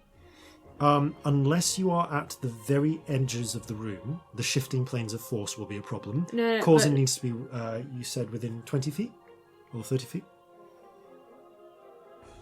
I just said if you can get me over the top of it or adjacent to it, but adjacent to it. Yeah. No, but range-wise, how close do you need to be? If you're using a bomb, you can actually do it within 60 feet. Oh yeah. So you can actually go around the edge and Corzin will still be able to hurl. Okay, I'll do that. All right. Okay, Corzin, hold thy bombs. Oh yeah, because the room's only 60 foot. Yeah. Like if we were at the furthest point, that'd be fine. Yeah. Cool. Let's do that then. Okay, make an attack. Which do you want to try and hit one of the smaller glyphs, the central glyph, the one that just created a fire whip, which is one of the smaller ones? I will do the central glyph for now. Okay, go for it. Alright, so this is just rolling with advantage. Well, no, not advantage, but with proficiency, rather. Alright, that's a 28. Okay, as the bomb approaches the central glyph, the glyph flashes and planes of force appear and start to come together as a shield, but the bomb just manages to slip through them, detonating. Roll damage. Excellent. 7. Wait, no, 8. Okay. Snake eyes. Okay, so I had a 6, but yeah. the explosion passes. It's marked the glyphs, but it's not significantly damaged them. It looks like it'll take a bit more pounding to do that. But there is a moment as it flashes that some of the planes of force blink out of existence for a moment before coming back into appearance again. Alright, that did something. Seeing this, though, would it be reasonable to conclude that if I could hit that same target with a bullet or a shot or something, it might have a similar effect? It might well do so, but you're going to need to get through those shields. Alright. Well, I remember I do actually have another bomb, so I will throw that. That's right. not? Roll another Yeah. attack. Yep. I mean, yeah, you held your attack, didn't you? So I guess. Yeah. Oh, boy. Okay, that is 27. Okay, this one Nice. you go over the top of the shields and they try and move up to catch it. Roll damage. Catch! Oh, that's 6. Mate. It's frustrating, but again, there's a little bit of a flicker as it strikes. It's fire damage on stone. Yeah, that's the only problem there. Actually, that's a good point. I'm reasonably certain that it's not actually immune to it. No, it's not immune to fire damage. We're good. Okay. Minor immunities. All right, you have done some damage to it, though. Yep. Count 10. Oh no. With a flickering, one of the glyphs activates, and a series of waves of pinkish purple light blast out of it. Oh, that doesn't look good. Everyone roll a wisdom save. Oh no.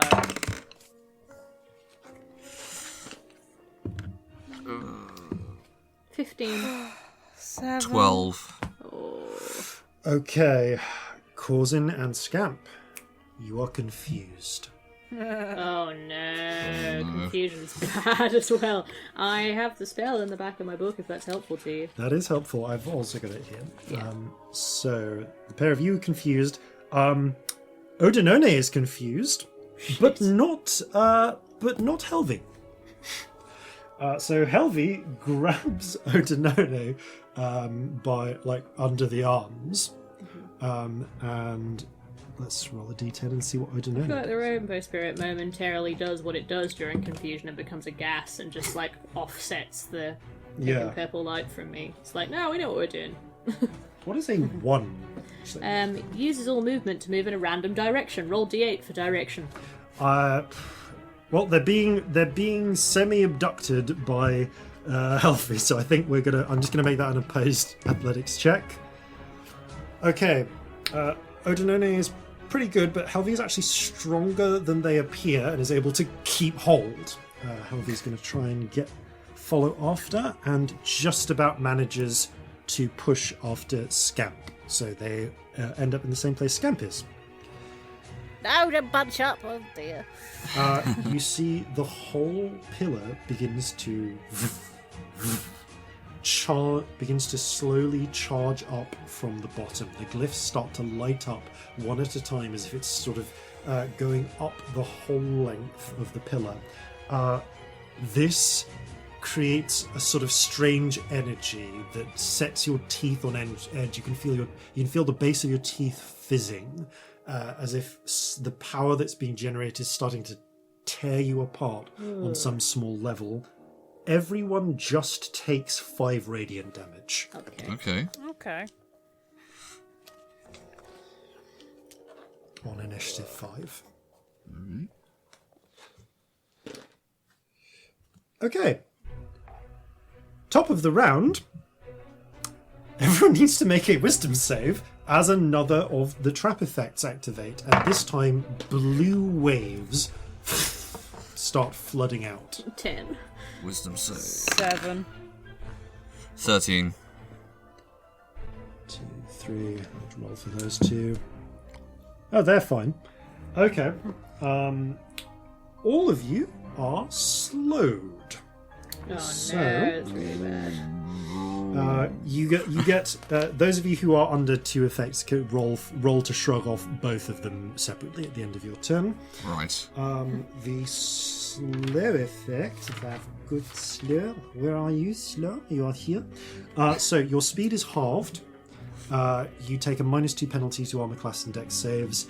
You cannot use reactions. You can use an action or a bonus action, but not both on your turn.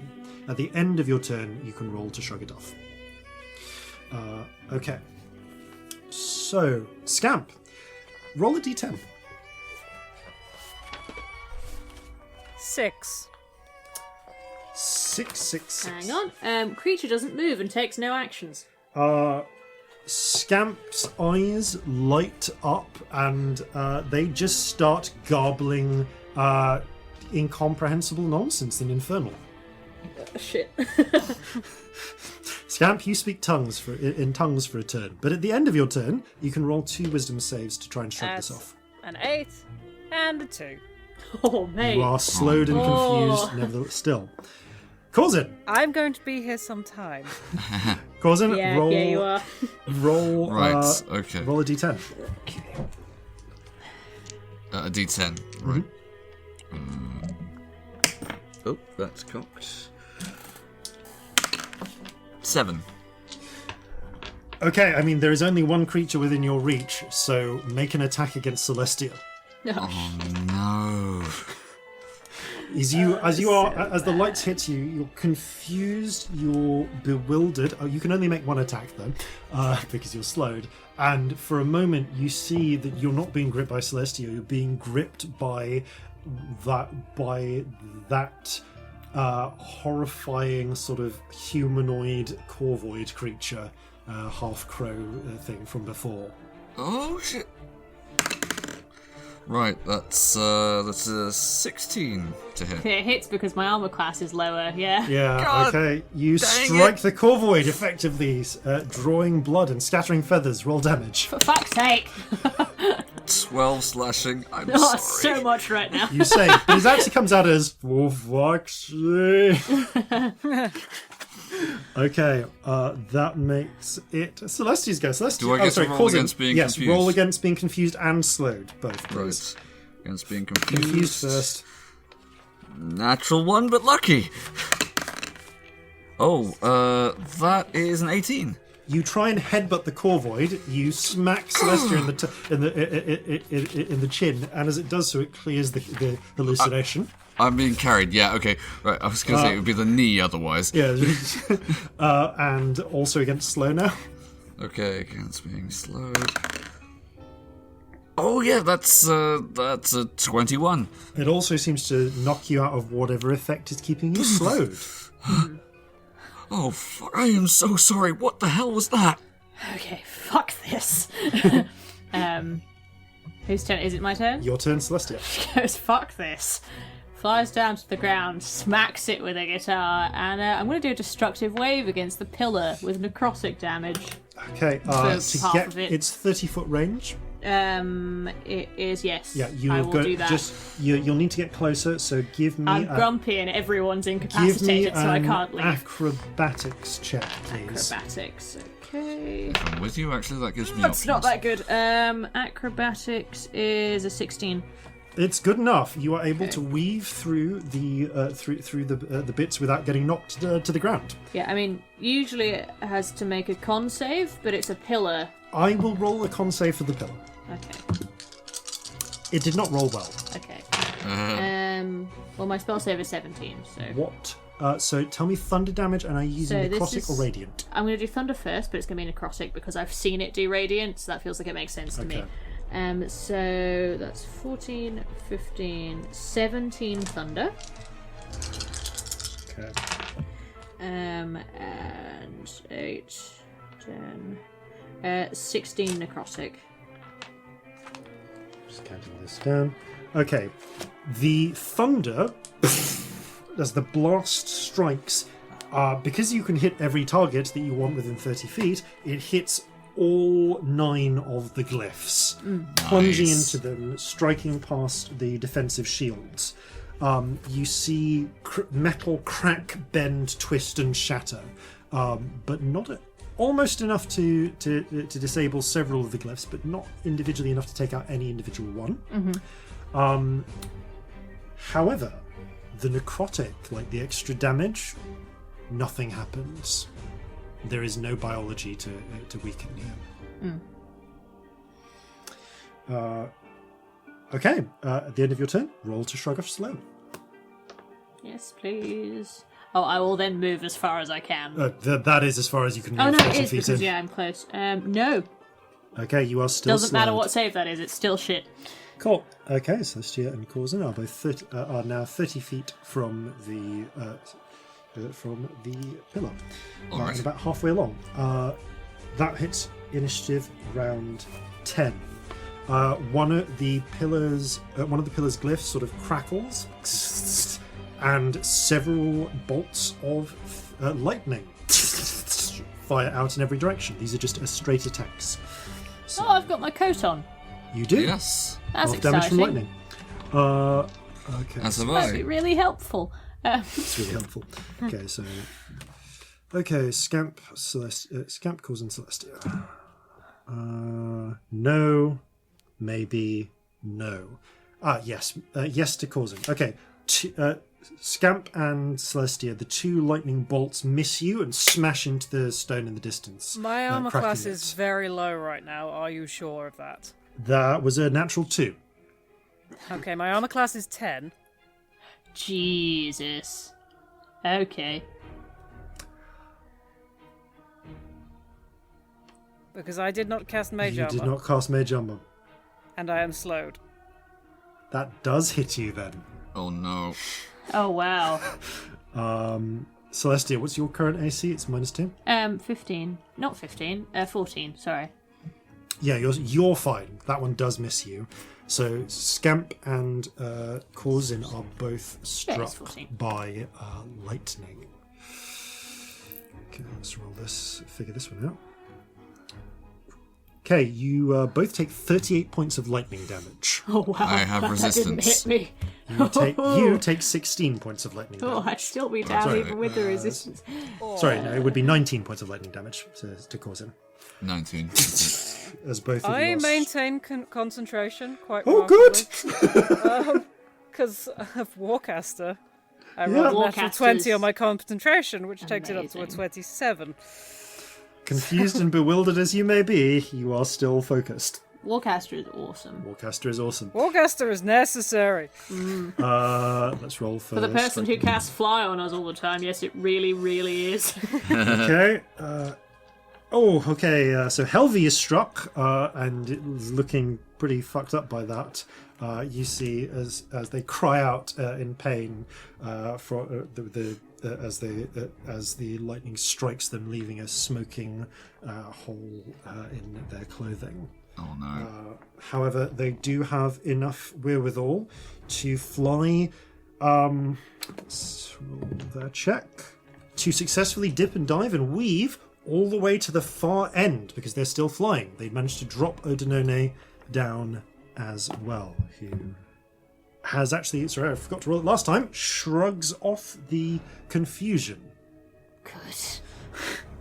And the slow. Woo! Go on, From this time. They Odinone has their arrows and looks up I think, to whoever's still salient, as if to ask, "What should I do?" Run! Okay, Odinone is going to... or destroy the pillar, either way. Odinone is going to take that that instruction to run and use it to pull the bronze doors ajar enough that the pair of them can slip through to safety. Round 5, the pillar,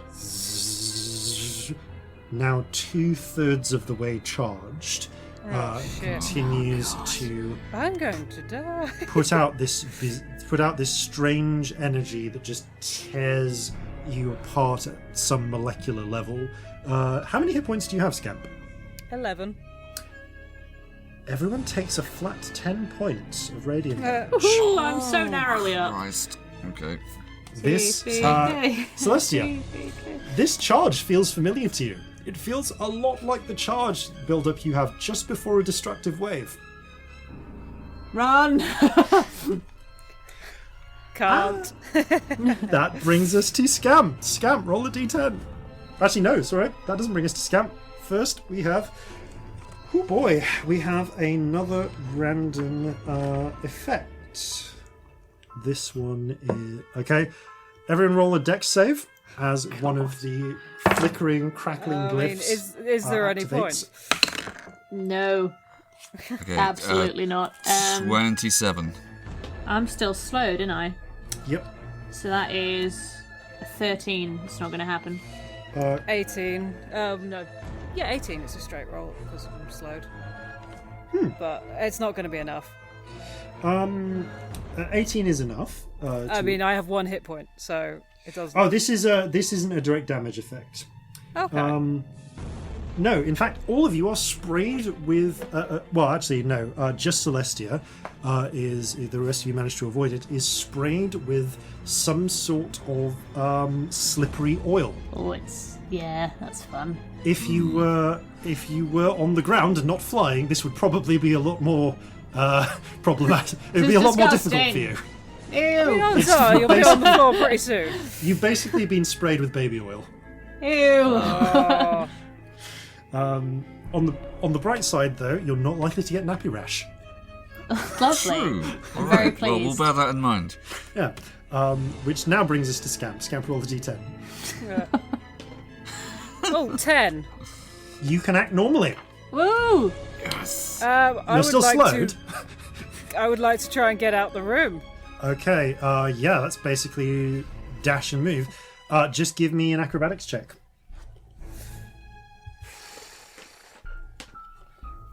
One.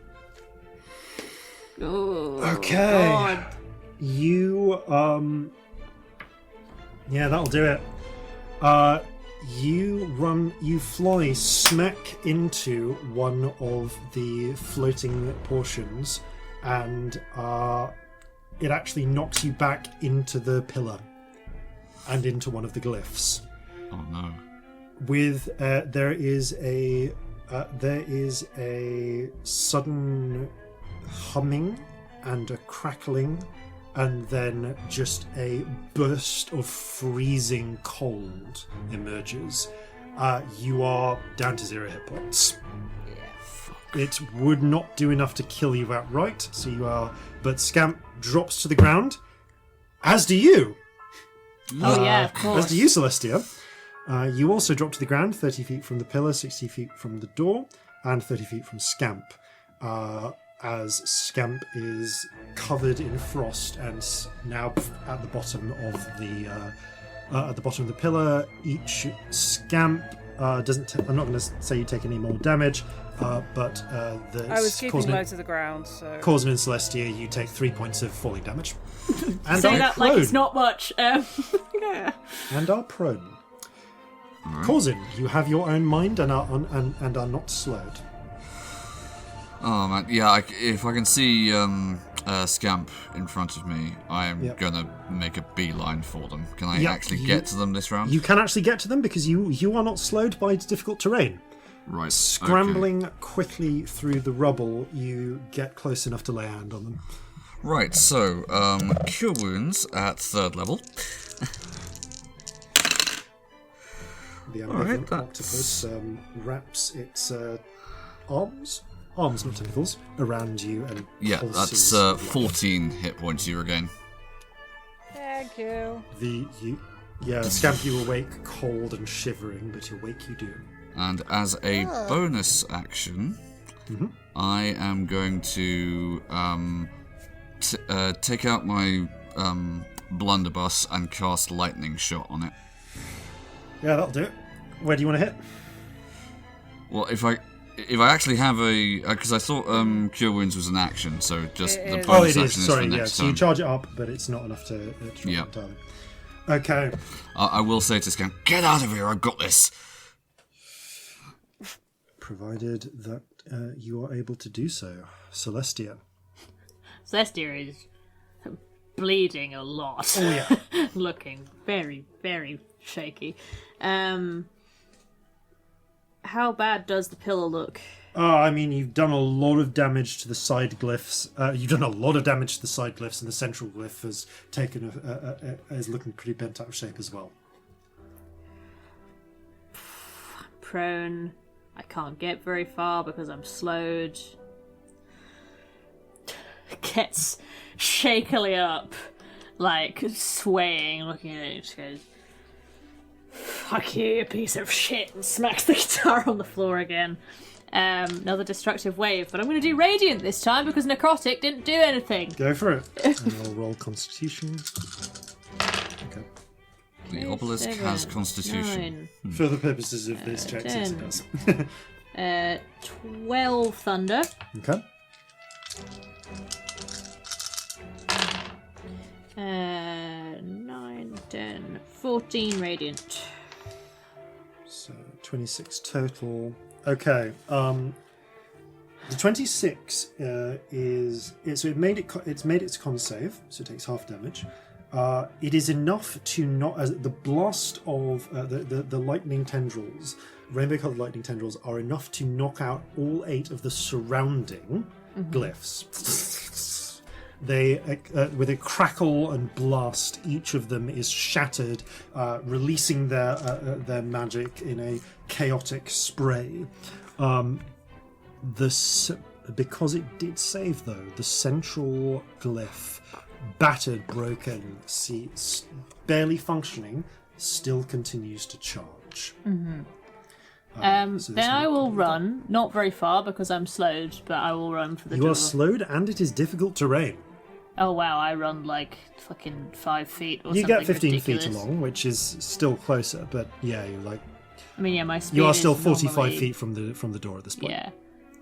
And then I will roll for Roll slow. for save. And actually, Scamp, you still get a chance to shrug these off while unconscious, so roll and saves. Oh, they don't just go away because I'm unconscious. No. How? Okay, It doesn't I matter. thought that was... I rolled a 4, so it doesn't really matter what save it is. An 8 and a 14. 14 is enough to shrug off the slow effect. Yeah. What is the slow save, just out of interest? Wisdom as well. Oh, absolutely not, no.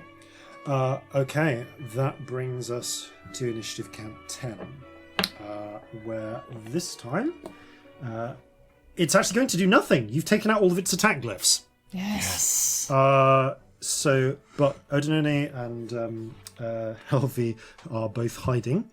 But on initiative count 5, the pillar charges all the way to the top. How are you all doing on hit points? 14. I have 2 whole hit points all to myself. 38. Celestia's eyes roll back as blood begins to just pour out of existing open wounds. As each of you take another 10 points of radiant damage. I'm down. Ah, shit. The pillar is now charged. Yeah, she stacks it on the run to the door. Top of the round, it can do nothing yet. It can do nothing with any of its minor attacks because you've disabled them. Scamp, you are no longer slowed, but roll a d10. 6. Scamp begins speaking in tongues again. Oh my god. Corzin, looking around. Scamp is speaking in tongues. Roll a wisdom save to try and shrug that off. Corzin Oh, 19. Bloody okay, hell. yeah. Finally. You sort of start to get your shit together, like clear, like getting out of the weird fever dream you're in. But I will be too late to unconscious act. next turn. Oh, don't worry. It's not going to do any more automatic damage now. It's charged up. Yeah, so it'll do the main damage, and I'll be unconscious. Celestia is a bleeding heap on the floor, and that glyph, damaged it is beginning to crackle and spark erratically as the pillar, which has been humming and thrumming, stops thrumming, and you feel just a moment of calm before a storm. Oh god. What do you want to do, Corzin? How high up is the glyph? I'm going to say it's not that high up, about 15 feet up. Okay, I just wanted to make sure there was nothing like 10 foot either side of it. I am going to release a slug shot into the center of it and then run for Celestia. Roll damage. Okay, that's going to be... Sorry, roll attack. Roll attack. Oh, You need to yeah. hit the damn thing first. Okay. It does still have some shields fluttering around it. Oh, that is... Oh, no, that's a 12. Oh, mate. Oh, I can't add enough to that to help. no. I've not been able to give anyone inspiration because I've had no bonus the slug actions. shot hits the one of the shields and bounces off, pinging into the ground. You do still have your bonus action to take after an attack, if you so wish. I suppose that's the lightning shot gone as well then, isn't it? Oh wait, no, lightning shot. Well, sorry, yeah, the lightning. Let me just check the rules of lightning shot because that It's might only have if it hits. Does I it? think. Is it used up on the attack or on the first hit though? That is the Next question. time you make a ranged weapon attack during the spell duration, it transforms into a bolt of lightning. Takes half damage on a miss. Okay, so it takes half of the following then. Yeah. As you fire the shot, this ball of lead shot fires out, crackling with lightning, leaving a stream behind it. It smacks the shield, bounces off, but the lightning continues through the shield. Okay, it takes half of 14, which is 7. Want to make any guesses as to how many hit points it had left? If it's 8, I might cry. If it's 8, I'm gonna More than that? scream. Finish it. Yeah. Oh, fuck. Okay, right. So, Corzin, slightly shaking, lets fly with the slug shot. It hits the shield. The bolt crackles into it, and it's just blasts straight through where the glyph is and out the other side. Okay. At which point he will start running in the opposite direction to get to Celestia. You run over to Celestia. For the sake of narrative, I'm going to say that in the next round or so, you scramble up and are able to move. Corzin, you're able to grab and drag Celestia as, bereft of its control glyph, the destructive wave stored up starts to discharge uncontrollably. Oh god. Strike bolts of curving rainbow-coloured lightning, not unlike Celestia's, begin pouring out of the pillar at random intervals, arcing round and driving back into the pillar. As this whole cataclysm starts to build up, the three of you manage to get through the doors and close them behind you as an earth-shattering rocks the chamber beyond. I'm going to assume somebody has healed me. And yes, during that time, if I have the opportunity, I'm definitely Corzin will have has had an action. We just did it as a narrative. I'm just narrativizing this for the purposes of... Right, okay, at some point, that'd be lovely. Yeah, so again, last level 3 spell slots mate. Thank you. Cure Wounds. That is 18 hit points you regain. Love you. All my healing spells are bonus actions. You managed to get Celestia through. The umbilical octopus wraps around her, restoring wounds as you come back to consciousness. You're not just down in time yet. for the huge kaboom from the other side. Fuck. How many times do you think we've collectively been unconscious in the last 3 days? Too many. Ow. I don't think I can count that high. No, I can't either with this concussion. Fuck me. Woo. Hold on, let me have a look at that. You take a look. It's not great, but you'll manage thanks to magical healing. You can see that Odinone and Helvi, while looking over with some concern, are mostly drawn to the sight ahead.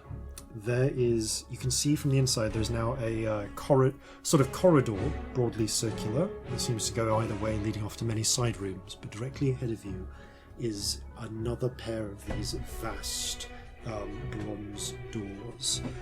This one seems to show a sort of benevolent, kindly-looking giant spreading their arms forwards.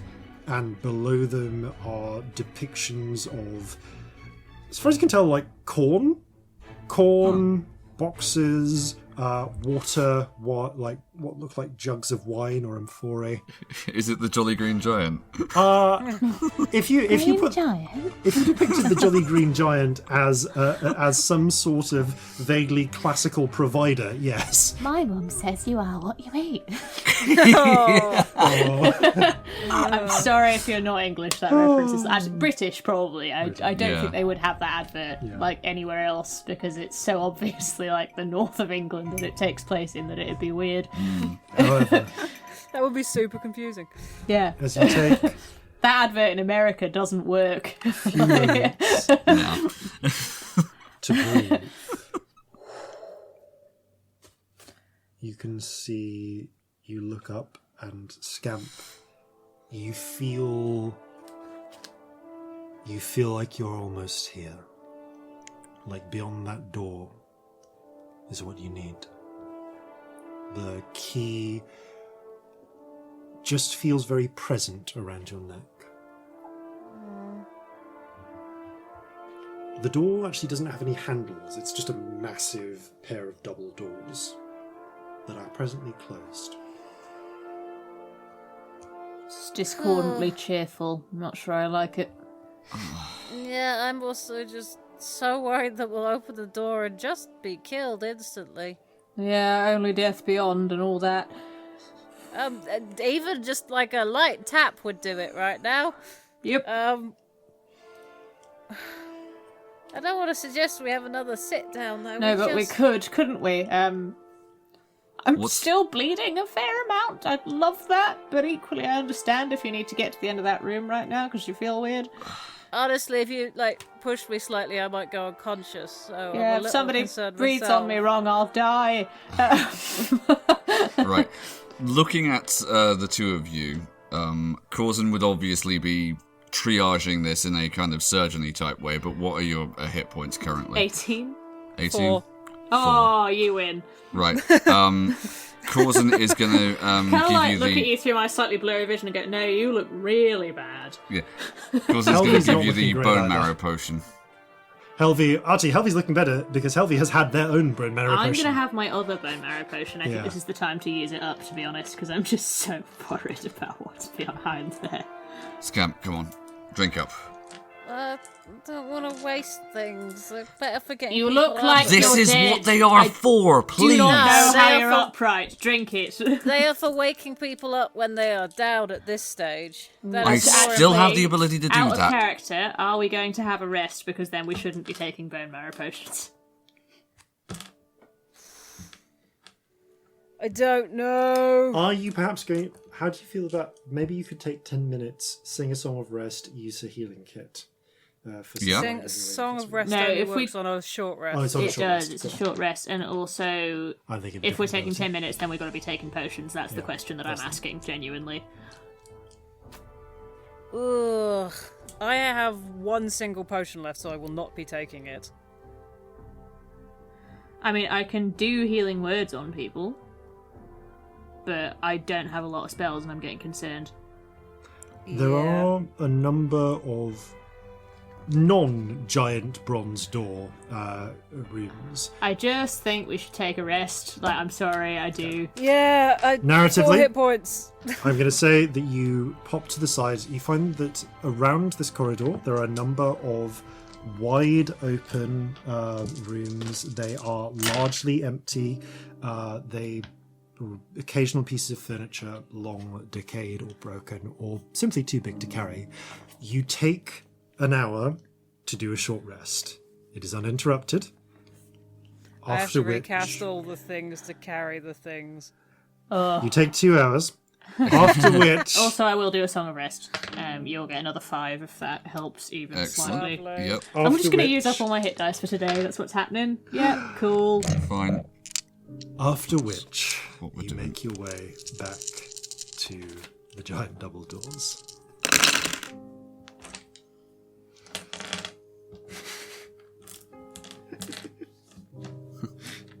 Damned sensible player characters. It was Yeah, plus like a 5, light wasn't it, for the breeze Song of would Rest, have- right? Yeah, a light breeze would have done it. Fair You enough. don't go through the mysterious door. With You don't 4 go hit through a points. mysterious door. Yeah, we're heavily injured. So, after applying further medical aid, Yep. you you make your way back to the giant door. The giant door, if you will. How do you wish to proceed? I'm gonna use the key on it, Okay. or As you- wave it at it and see if it As feels you right. take out the key, you feel a sense that you need to go forwards, and as you touch the key to the door with a smooth, the double doors swing open to reveal a grand chamber beyond, lit from above by smooth, glowing light crystals, like those from the Hatchnar Valley. But these are intact, still powered, still illuminating. Powerful seals and sigils cover every wall and the domed ceiling of the room, the relics of what, if the pillar outside is any indication, must have been a potent defensive enchantment upon this chamber. The seals aren't garish, they're made fine to blend with the surrounding outwork, and they are also inactive, making no effort whatsoever to destroy or detain you. This is probably due to the damage they've sustained. The exposed metal shows signs of having melted in place. Scorch marks cover the walls, and there are broken shards of cracked pottery below the places they are shattered.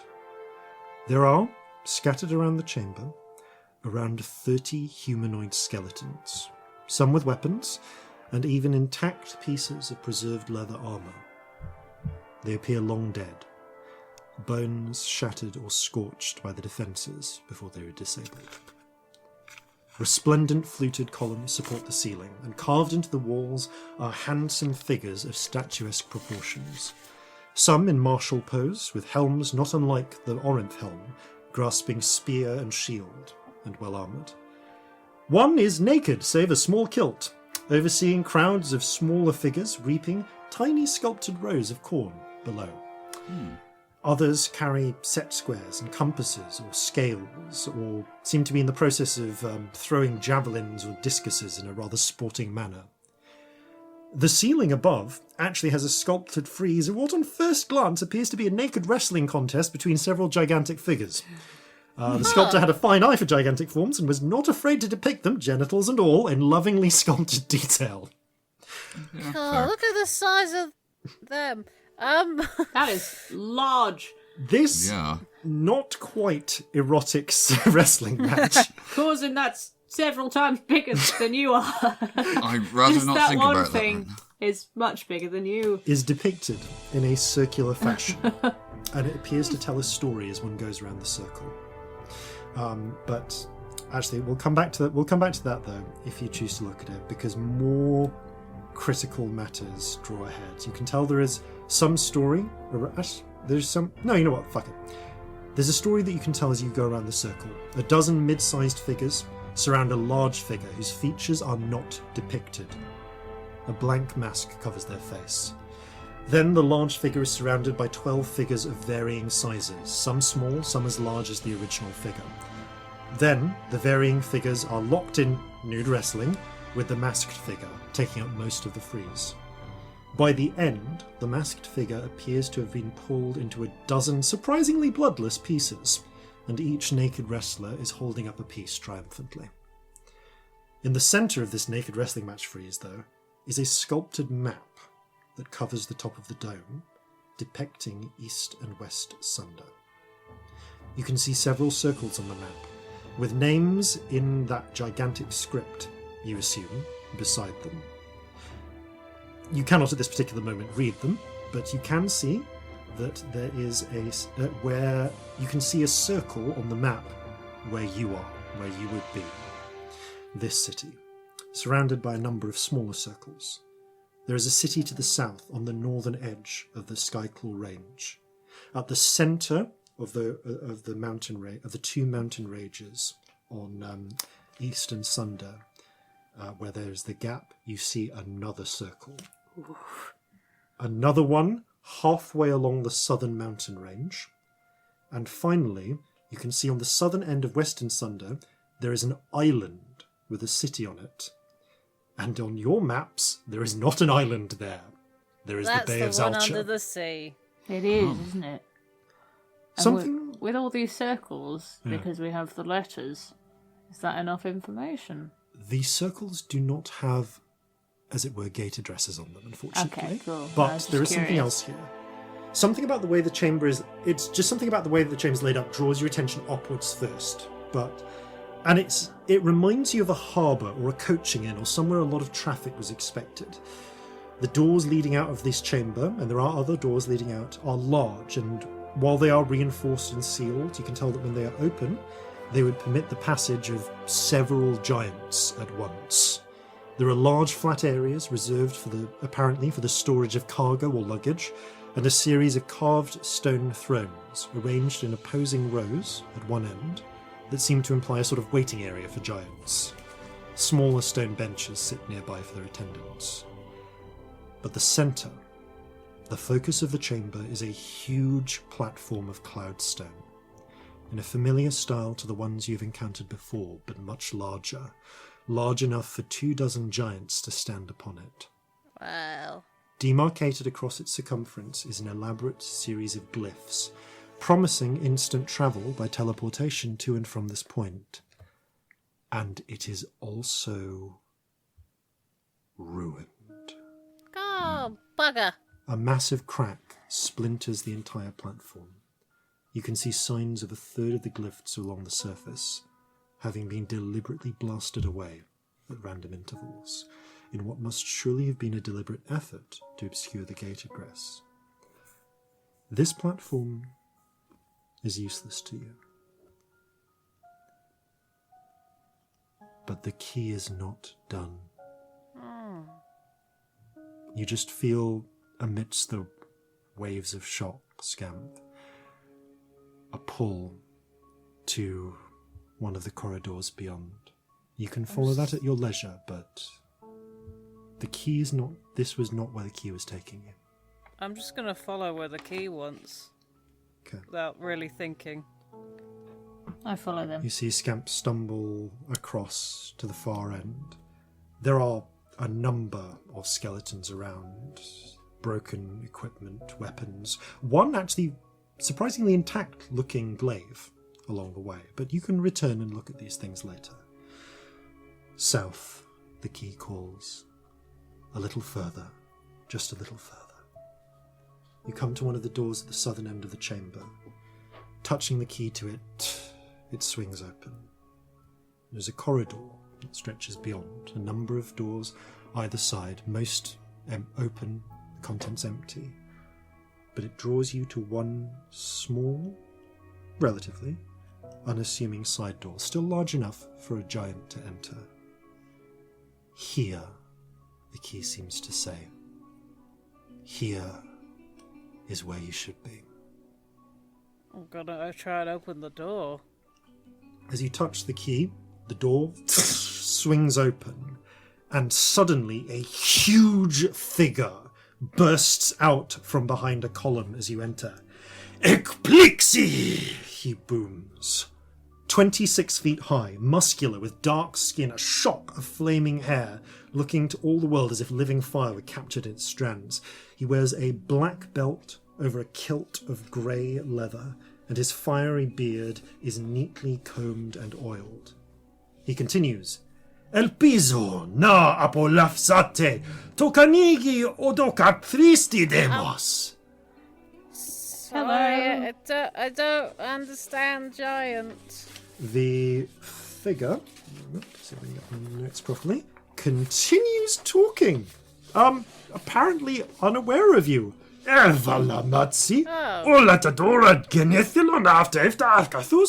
you realise he's looking straight ahead of him, about at the hallway, well over your heads.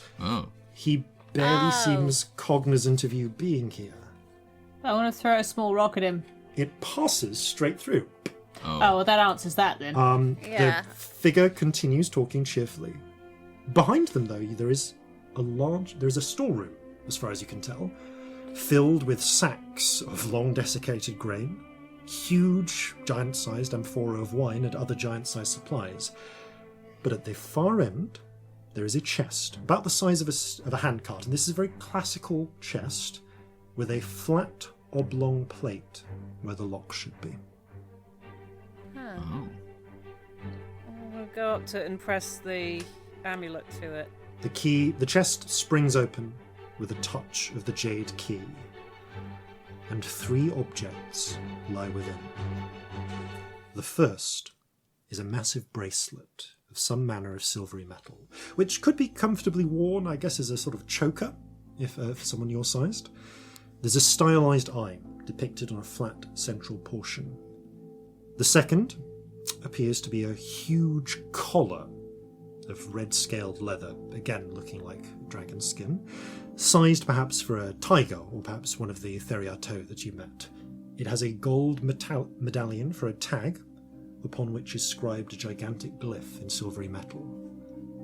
And the third item at first appears to be a shield, but it has no grip. It's about the size of a large, round shield, though. A huge, flat disc of pitch-black metal, just sitting at the base underneath the other 2 items. Oh, I want to pick that up.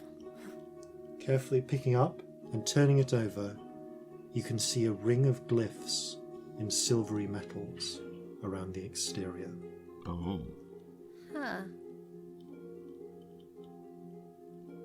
Is there anything I recognise? Anything I can work out what it is? Roll an Arcana check. I'm going to squeeze their shoulder and give them inspiration.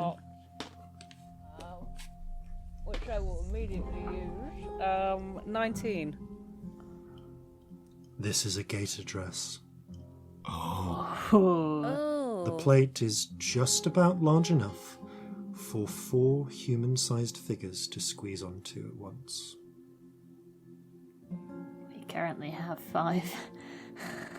4 They're not all human-sized human-sized. figures. This is true. You could get all of you You plus could do Corzin. 2 little ones. Yeah. Or Yeah, I'll you can I'll get sit all on of your you. shoulders if I have to, So, but Celestia might have to hold Corzin, but you would be able to get everyone on. Actually, me and Corzin probably don't immediately understand this, do we? You look at this, you're not really sure what's happening, but you do notice that the figure, the giant, claps their hands together and appears to one side of the door and bursts out saying, Ekplixi! Again, repeating the message they were giving before. what does that tone seem to be? Roll an insight check. Like, is it surprise or is it, haha, I fooled you? Oh no, that's a natural 1, but lucky. Insight. Oh, that's an 18. Reminds you of the time your brother held a slightly obnoxious birthday party for you. Oh. There's very much a ha-ha! Look what I did! Woo! Yeah. Okay. I feel like we should find out what he's saying. That would probably I feel be like good. we should find out what all these do. Yes. What is that you've got?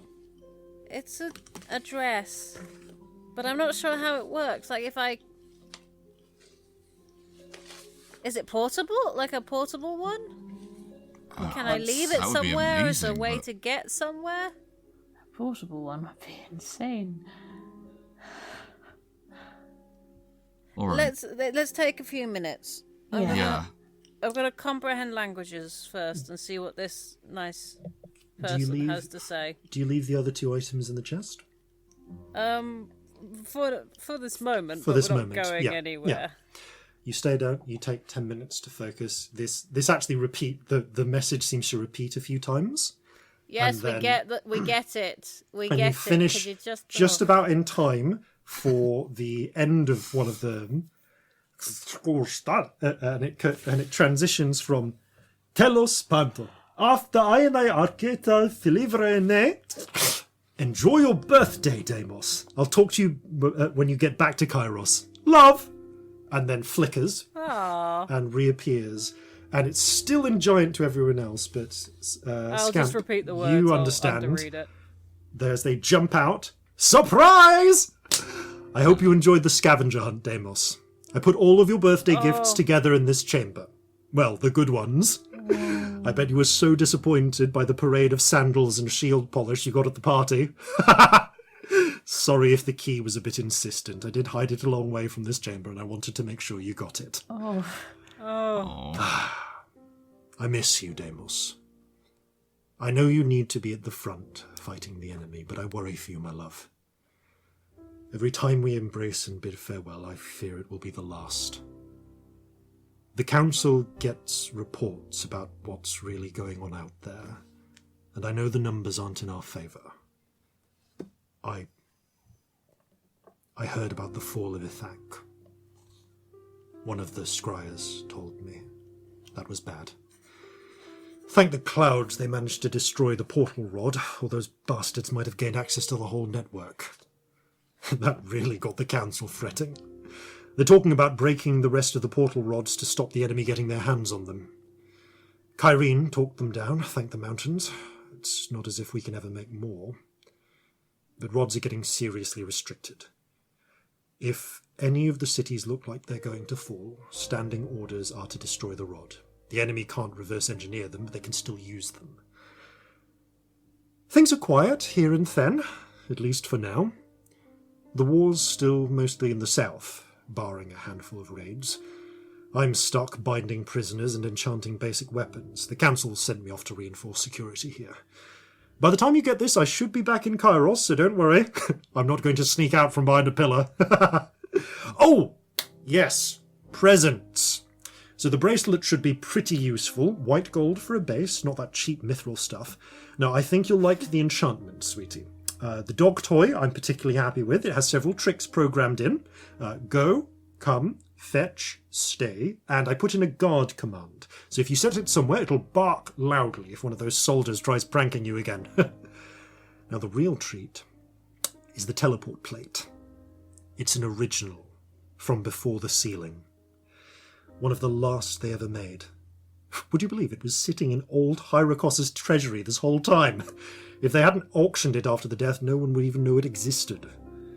You're damn lucky I was able to snap it up before anyone from the council saw it. The poor auctioneer didn't even know what it was. Thought it was an ornamental plate. Ha! Listen, Deimos. The teleport plate's address code is localized to its present location, wherever it is. It's not meant for mass troop transport like the city gates, but you and a few friends should be able to use it just fine. If you go one at a time, of course. I guess you could bring some servants at the same time. You can stick a few through at once if you want. The point is, it will go wherever you put it. So put it somewhere safe. If things go really bad, if you end up sealed off in the castle, forget the council's orders. Use the damn rod and run. I'll take it from their hands, and I'll still have you. Don't go being a hero, okay? Anyway, that's enough sad news. Enjoy your birthday, Deimos. I'll talk to you when you get back to Kairos. Love. And then with a flicker, the message repeats. Wow. That's a lot. Celestia wipes her eyes a little bit and tries to pretend she hasn't. Yeah. Wow. So, if we put it on the floor, if we leave it here, we can come back to here. If we take it with us, we can come back to wherever. Yeah. I think. That's incredibly useful. That's mad. I mean, Wow. So if we took it away from here, we can't come back here then. No, we can't.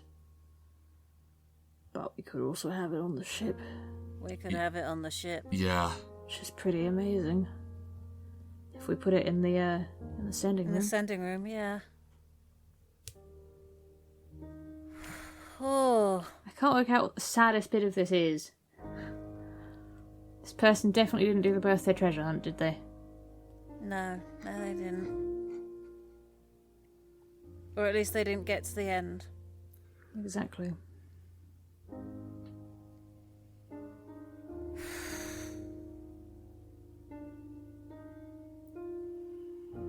Corzin is going to look around and try and work out how long ago this possibly could have been.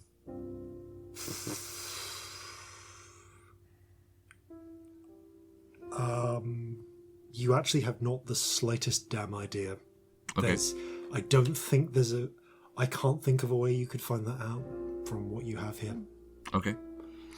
I mean, the thing I could do at some point if we wanted some more information is I could scry on the fall of Ithek. Yeah, that'd be, Maybe not right this second, but... potentially help. No, we've... Well...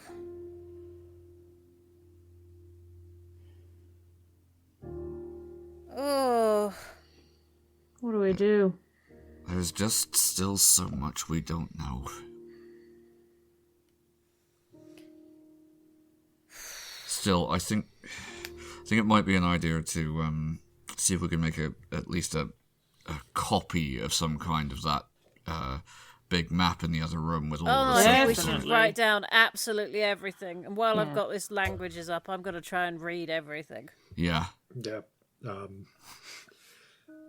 What do you want to try and read first? Do you want to pop back in and look at the map? Yeah. Okay.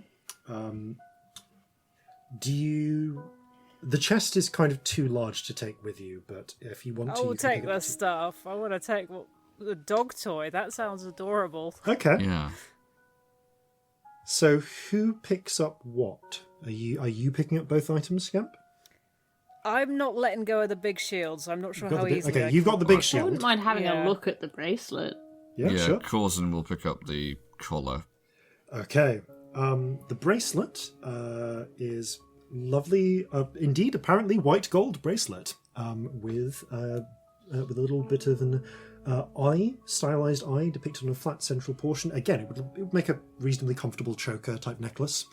Corzin, as you pick up the collar, your thumb touches the golden tag on the front, and there is a sort of sound as strange amorphous material starts to fill the space in between the collar. You reflexively hurl it away, and you watch as billowing out is what appears to be a gigantic dog. A huge black dog, kind of like a Rottweiler, bursts into existence, except it's about the size of a large tiger. Oh. It's fucking massive. Hello there. Hello. He will reach up tentatively and try and, well, I guess, given the size, scratch it under the chin? It leans into it. More pets. Yes. Although, interestingly, the moment you stop scratching it, it sort of returns into a sort of waiting position. Oh. I feel like we should name it. Yes, definitely. I wish I knew what like any giant words meant. Looking at the glyph on the collar, Scamp, you can tell that this reads Kerberos. Kerberos. Love it. Kerberos. All right. There you go. Got a name. Kerberos. Curb for short. All right there, and he passes on it. Well, this is certainly a turn up for the books. Look, just in terms of scale here, For context, Kerberos is large enough that everyone here, 4 human-sized creatures, and I'll say with a loud bit of squidging, also Corzin, could fit on Kerberos's back. Oh, right. Relevant. We've got a new mount. Yep. We have also, if we can find a wagon or something with wheels, it might solve a lot of our current issues. Yes. All right. Well, that will be a thing then to see if we can find. I will actually say that there is a wagon in this room, currently beladen with ancient grain sacks, but there is a simple, kind of old, ancient actually, wooden wagon with 2 wheels. All right. Corzin will just walk over to the other side of the room and go, all right, heal. Kerberos does not respond. Ah. Oh, there were 4 commands, specifically. Yes. I can't remember any of them, but there were. There were indeed 5 separate commands. 5 commands, counting. Go, come, fetch, stay, and guard. But as the language, as you call out heal, does not respond. Okay. So we're going to listen to the message again, and when it gets to the commands, I'll tell you what the words are, and you just have to remember what the last word was. All right. You do write down the giant for go, come, fetch, stay, and guard phonetically. Right. Which, hold up, let me get my translations. I think I actually did write these down as well. Okay, so this isn't a real dog, is it? No. Do you think it's just going to stand there in that waiting position while we sleep, and we're just going to wake up and it's going to be like looking at us in that position? Well, no, because we'll tell it to guard when we're sleeping. yeah. True. Less disconcerting. Okay, Maybe. so Oh, Can't little work out if Corzin I is like going it to or not. love this. okay, He I is. don't know whether the translator gave those accurately or not, so we'll come back later and I'll tell you what those are. But Okay. For the moment, you have at least got Come should be elate. I should be writing these down. A latte, like a coffee. Fetch should be parte. Party. Stay, I think, is menete. I'm Manatee. Manatee. Philaka is guard, as far as I can tell. And maybe Piganete is go. Pig anus. Pig. Anus tea. Anus tea. A latte, party, manatee, Fellatio, and pig anus. Pig anus tea. This is apparently your translations are these are gorgeous. Please apparently ignore our phonetically sheet. close enough that that Kerberos will respond to those. And Okay, begins so carrying out latte is go, parte is come. Stay as manatee.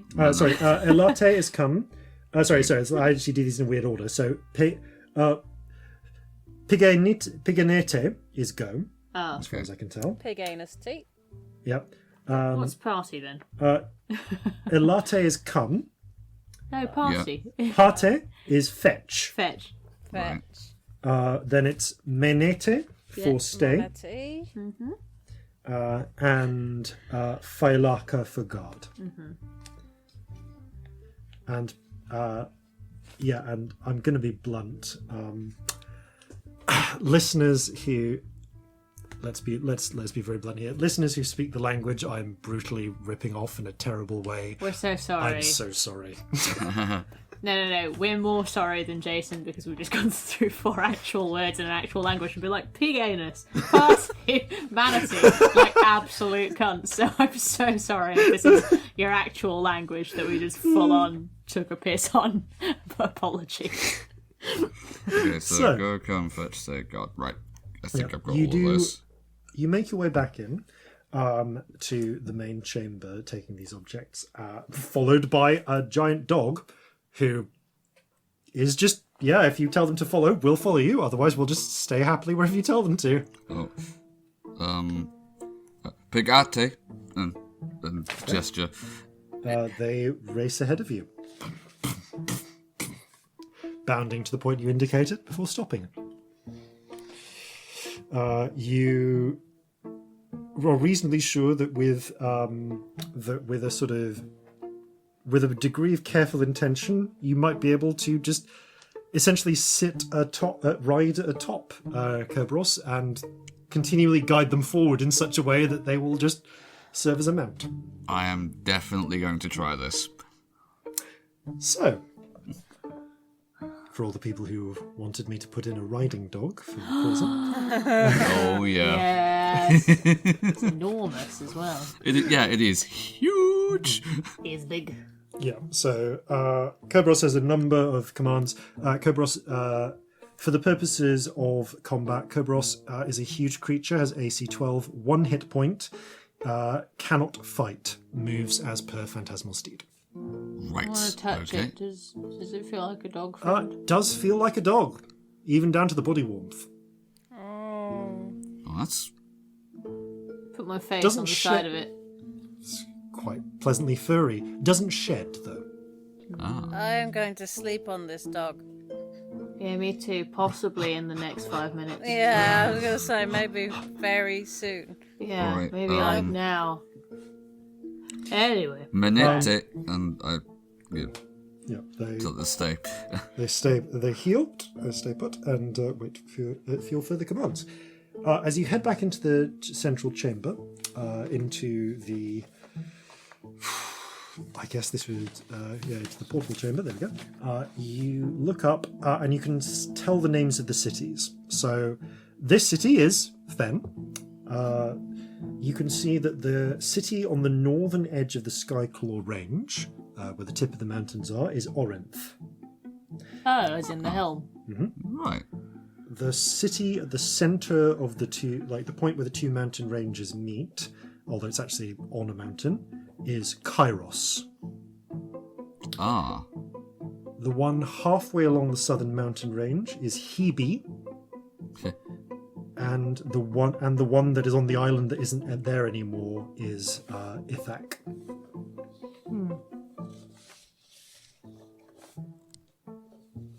Okay, so that's the one that was sacked. That sank. Which one was it that we might think the citadel's in?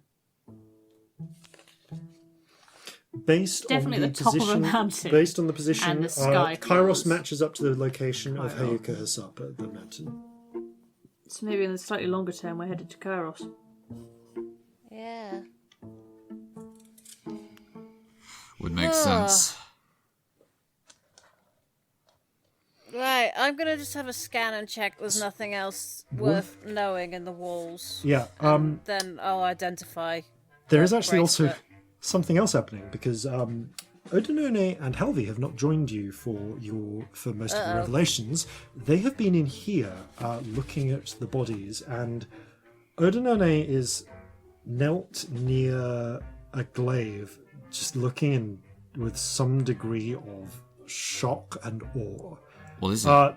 They have cheerfully been checking this room for things of use. Helvi, you can see, has 3 little sealed clay gourds with thin wicks on the top, which they kind of do. These are apparently fire pots. Oh, useful. They burn very hot. Oh, lovely. Definitely useful. Of more immediate attention, though, is the glaive that Odinone is looking at. It is a beautiful glaive. And again, I say the glaive is the closest equivalent. These are more closer to almost like a naginata. They are like a full third of the length of the weapon is actual steel blade, while the other 2/3 are shaft. So they're like a third blade, 2/3 wood. In any case, this glaive has a black walnut shaft and a long leaf-shaped head, about a third of its length. Now, the edges of the glaive, while showing signs of grinding and sharpening over a long time, are remarkably clean and intact for what appears to be steel. And it does appear to be steel. It doesn't seem to be mithril. You're getting quite good at telling the difference. The blade's edges, in particular, show the complex pattern of damascened steel, reminiscent of the natural patterning of adamantine alloy. But this blade doesn't show any signs of that. This is not an adamantine blade.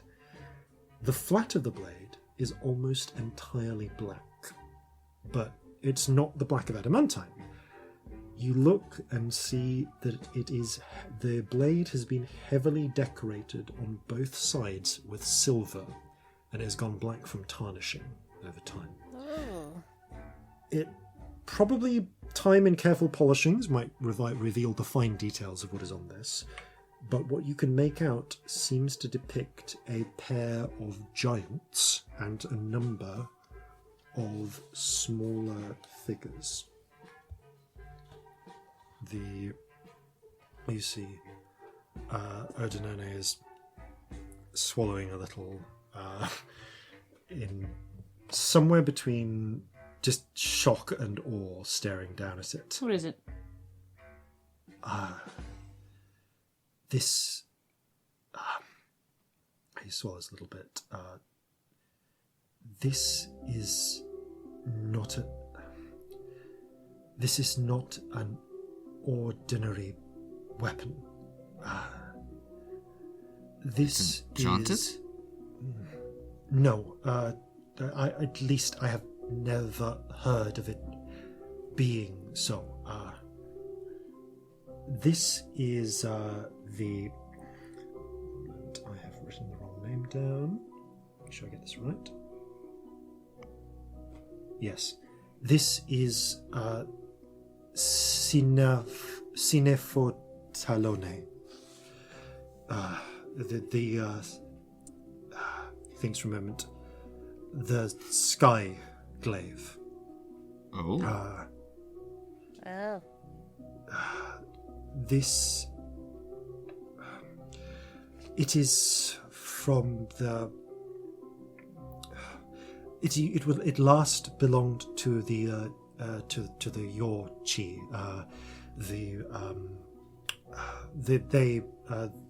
They were They were the Yamasor, the children of the sky, the raiders, before they became them, before the younger overthrew the old.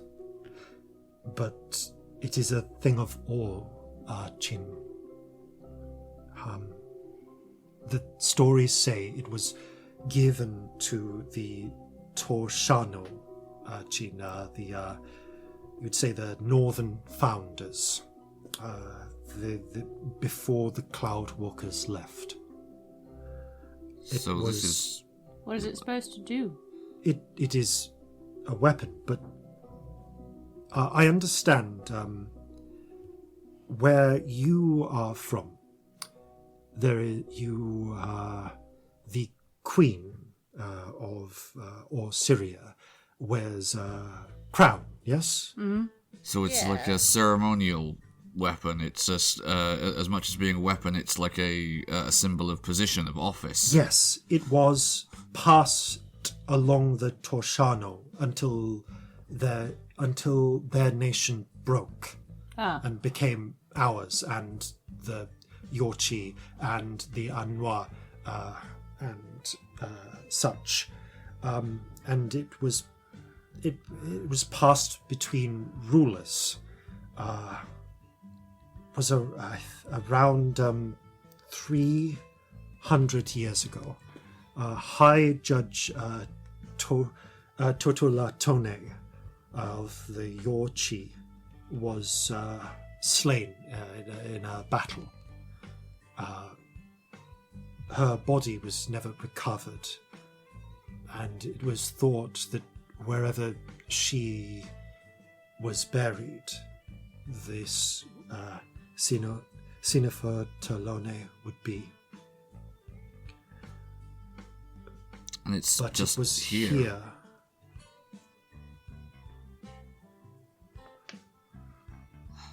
This is a treasure of my people. Well, your people should have it then. Of course, yes. We need to get it back to them. Yes. Was it with just one of these bodies? He points. You can see there is a number of the bodies, and on the surviving pieces of armor, you can see there are patterns. The one that was nearest this had a particularly embellished armor with brightly coloured stripes painted onto it, with the symbol of a griffin holding an arrow in its foreclaws. Odinone points. Griffin riders. Your chi, the griffin's people. So, when they said bring something back from these ruins, this could be it. I think this would probably fit the bill quite nicely, don't you? I think this would probably do it, wouldn't it? Yes. Yeah. Odinone exhales. Yes, we should bring this back. After sleep. You Got should a bring this dog back. to sleep on. Ah! It's really nice. Well, it's sort of neutral. Oh. I think he looks rather... Once you get over the size, he's rather adorable. Good, yes. And Pillow. with a level of exhaustion and relief, you begin piling onto the dog pillow. I feel like we all lean on the dog. Hut, and then we'll all just curl up on the dog and go to sleep. Yes, which sounds so nice, by the way. Securely It sounds ensconced so good. within I want it. Yeah. securely ensconced within this fortress, you finally manage to take a long rest. And that is where we will pick up next time. Thank you all for playing. Thank you all for listening. And farewell from all of us here at Flintlocks and Fireballs. Fair seas and natural 20s. I'm south at last by Jade Key's call, though it was nearly our downfall.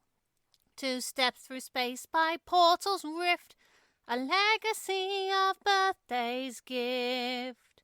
So gather gather your muskets, gather your spears, we'll plunder the shores of Calcinea. No kraken, storm or spell we fear, so come and sail with us, my dear.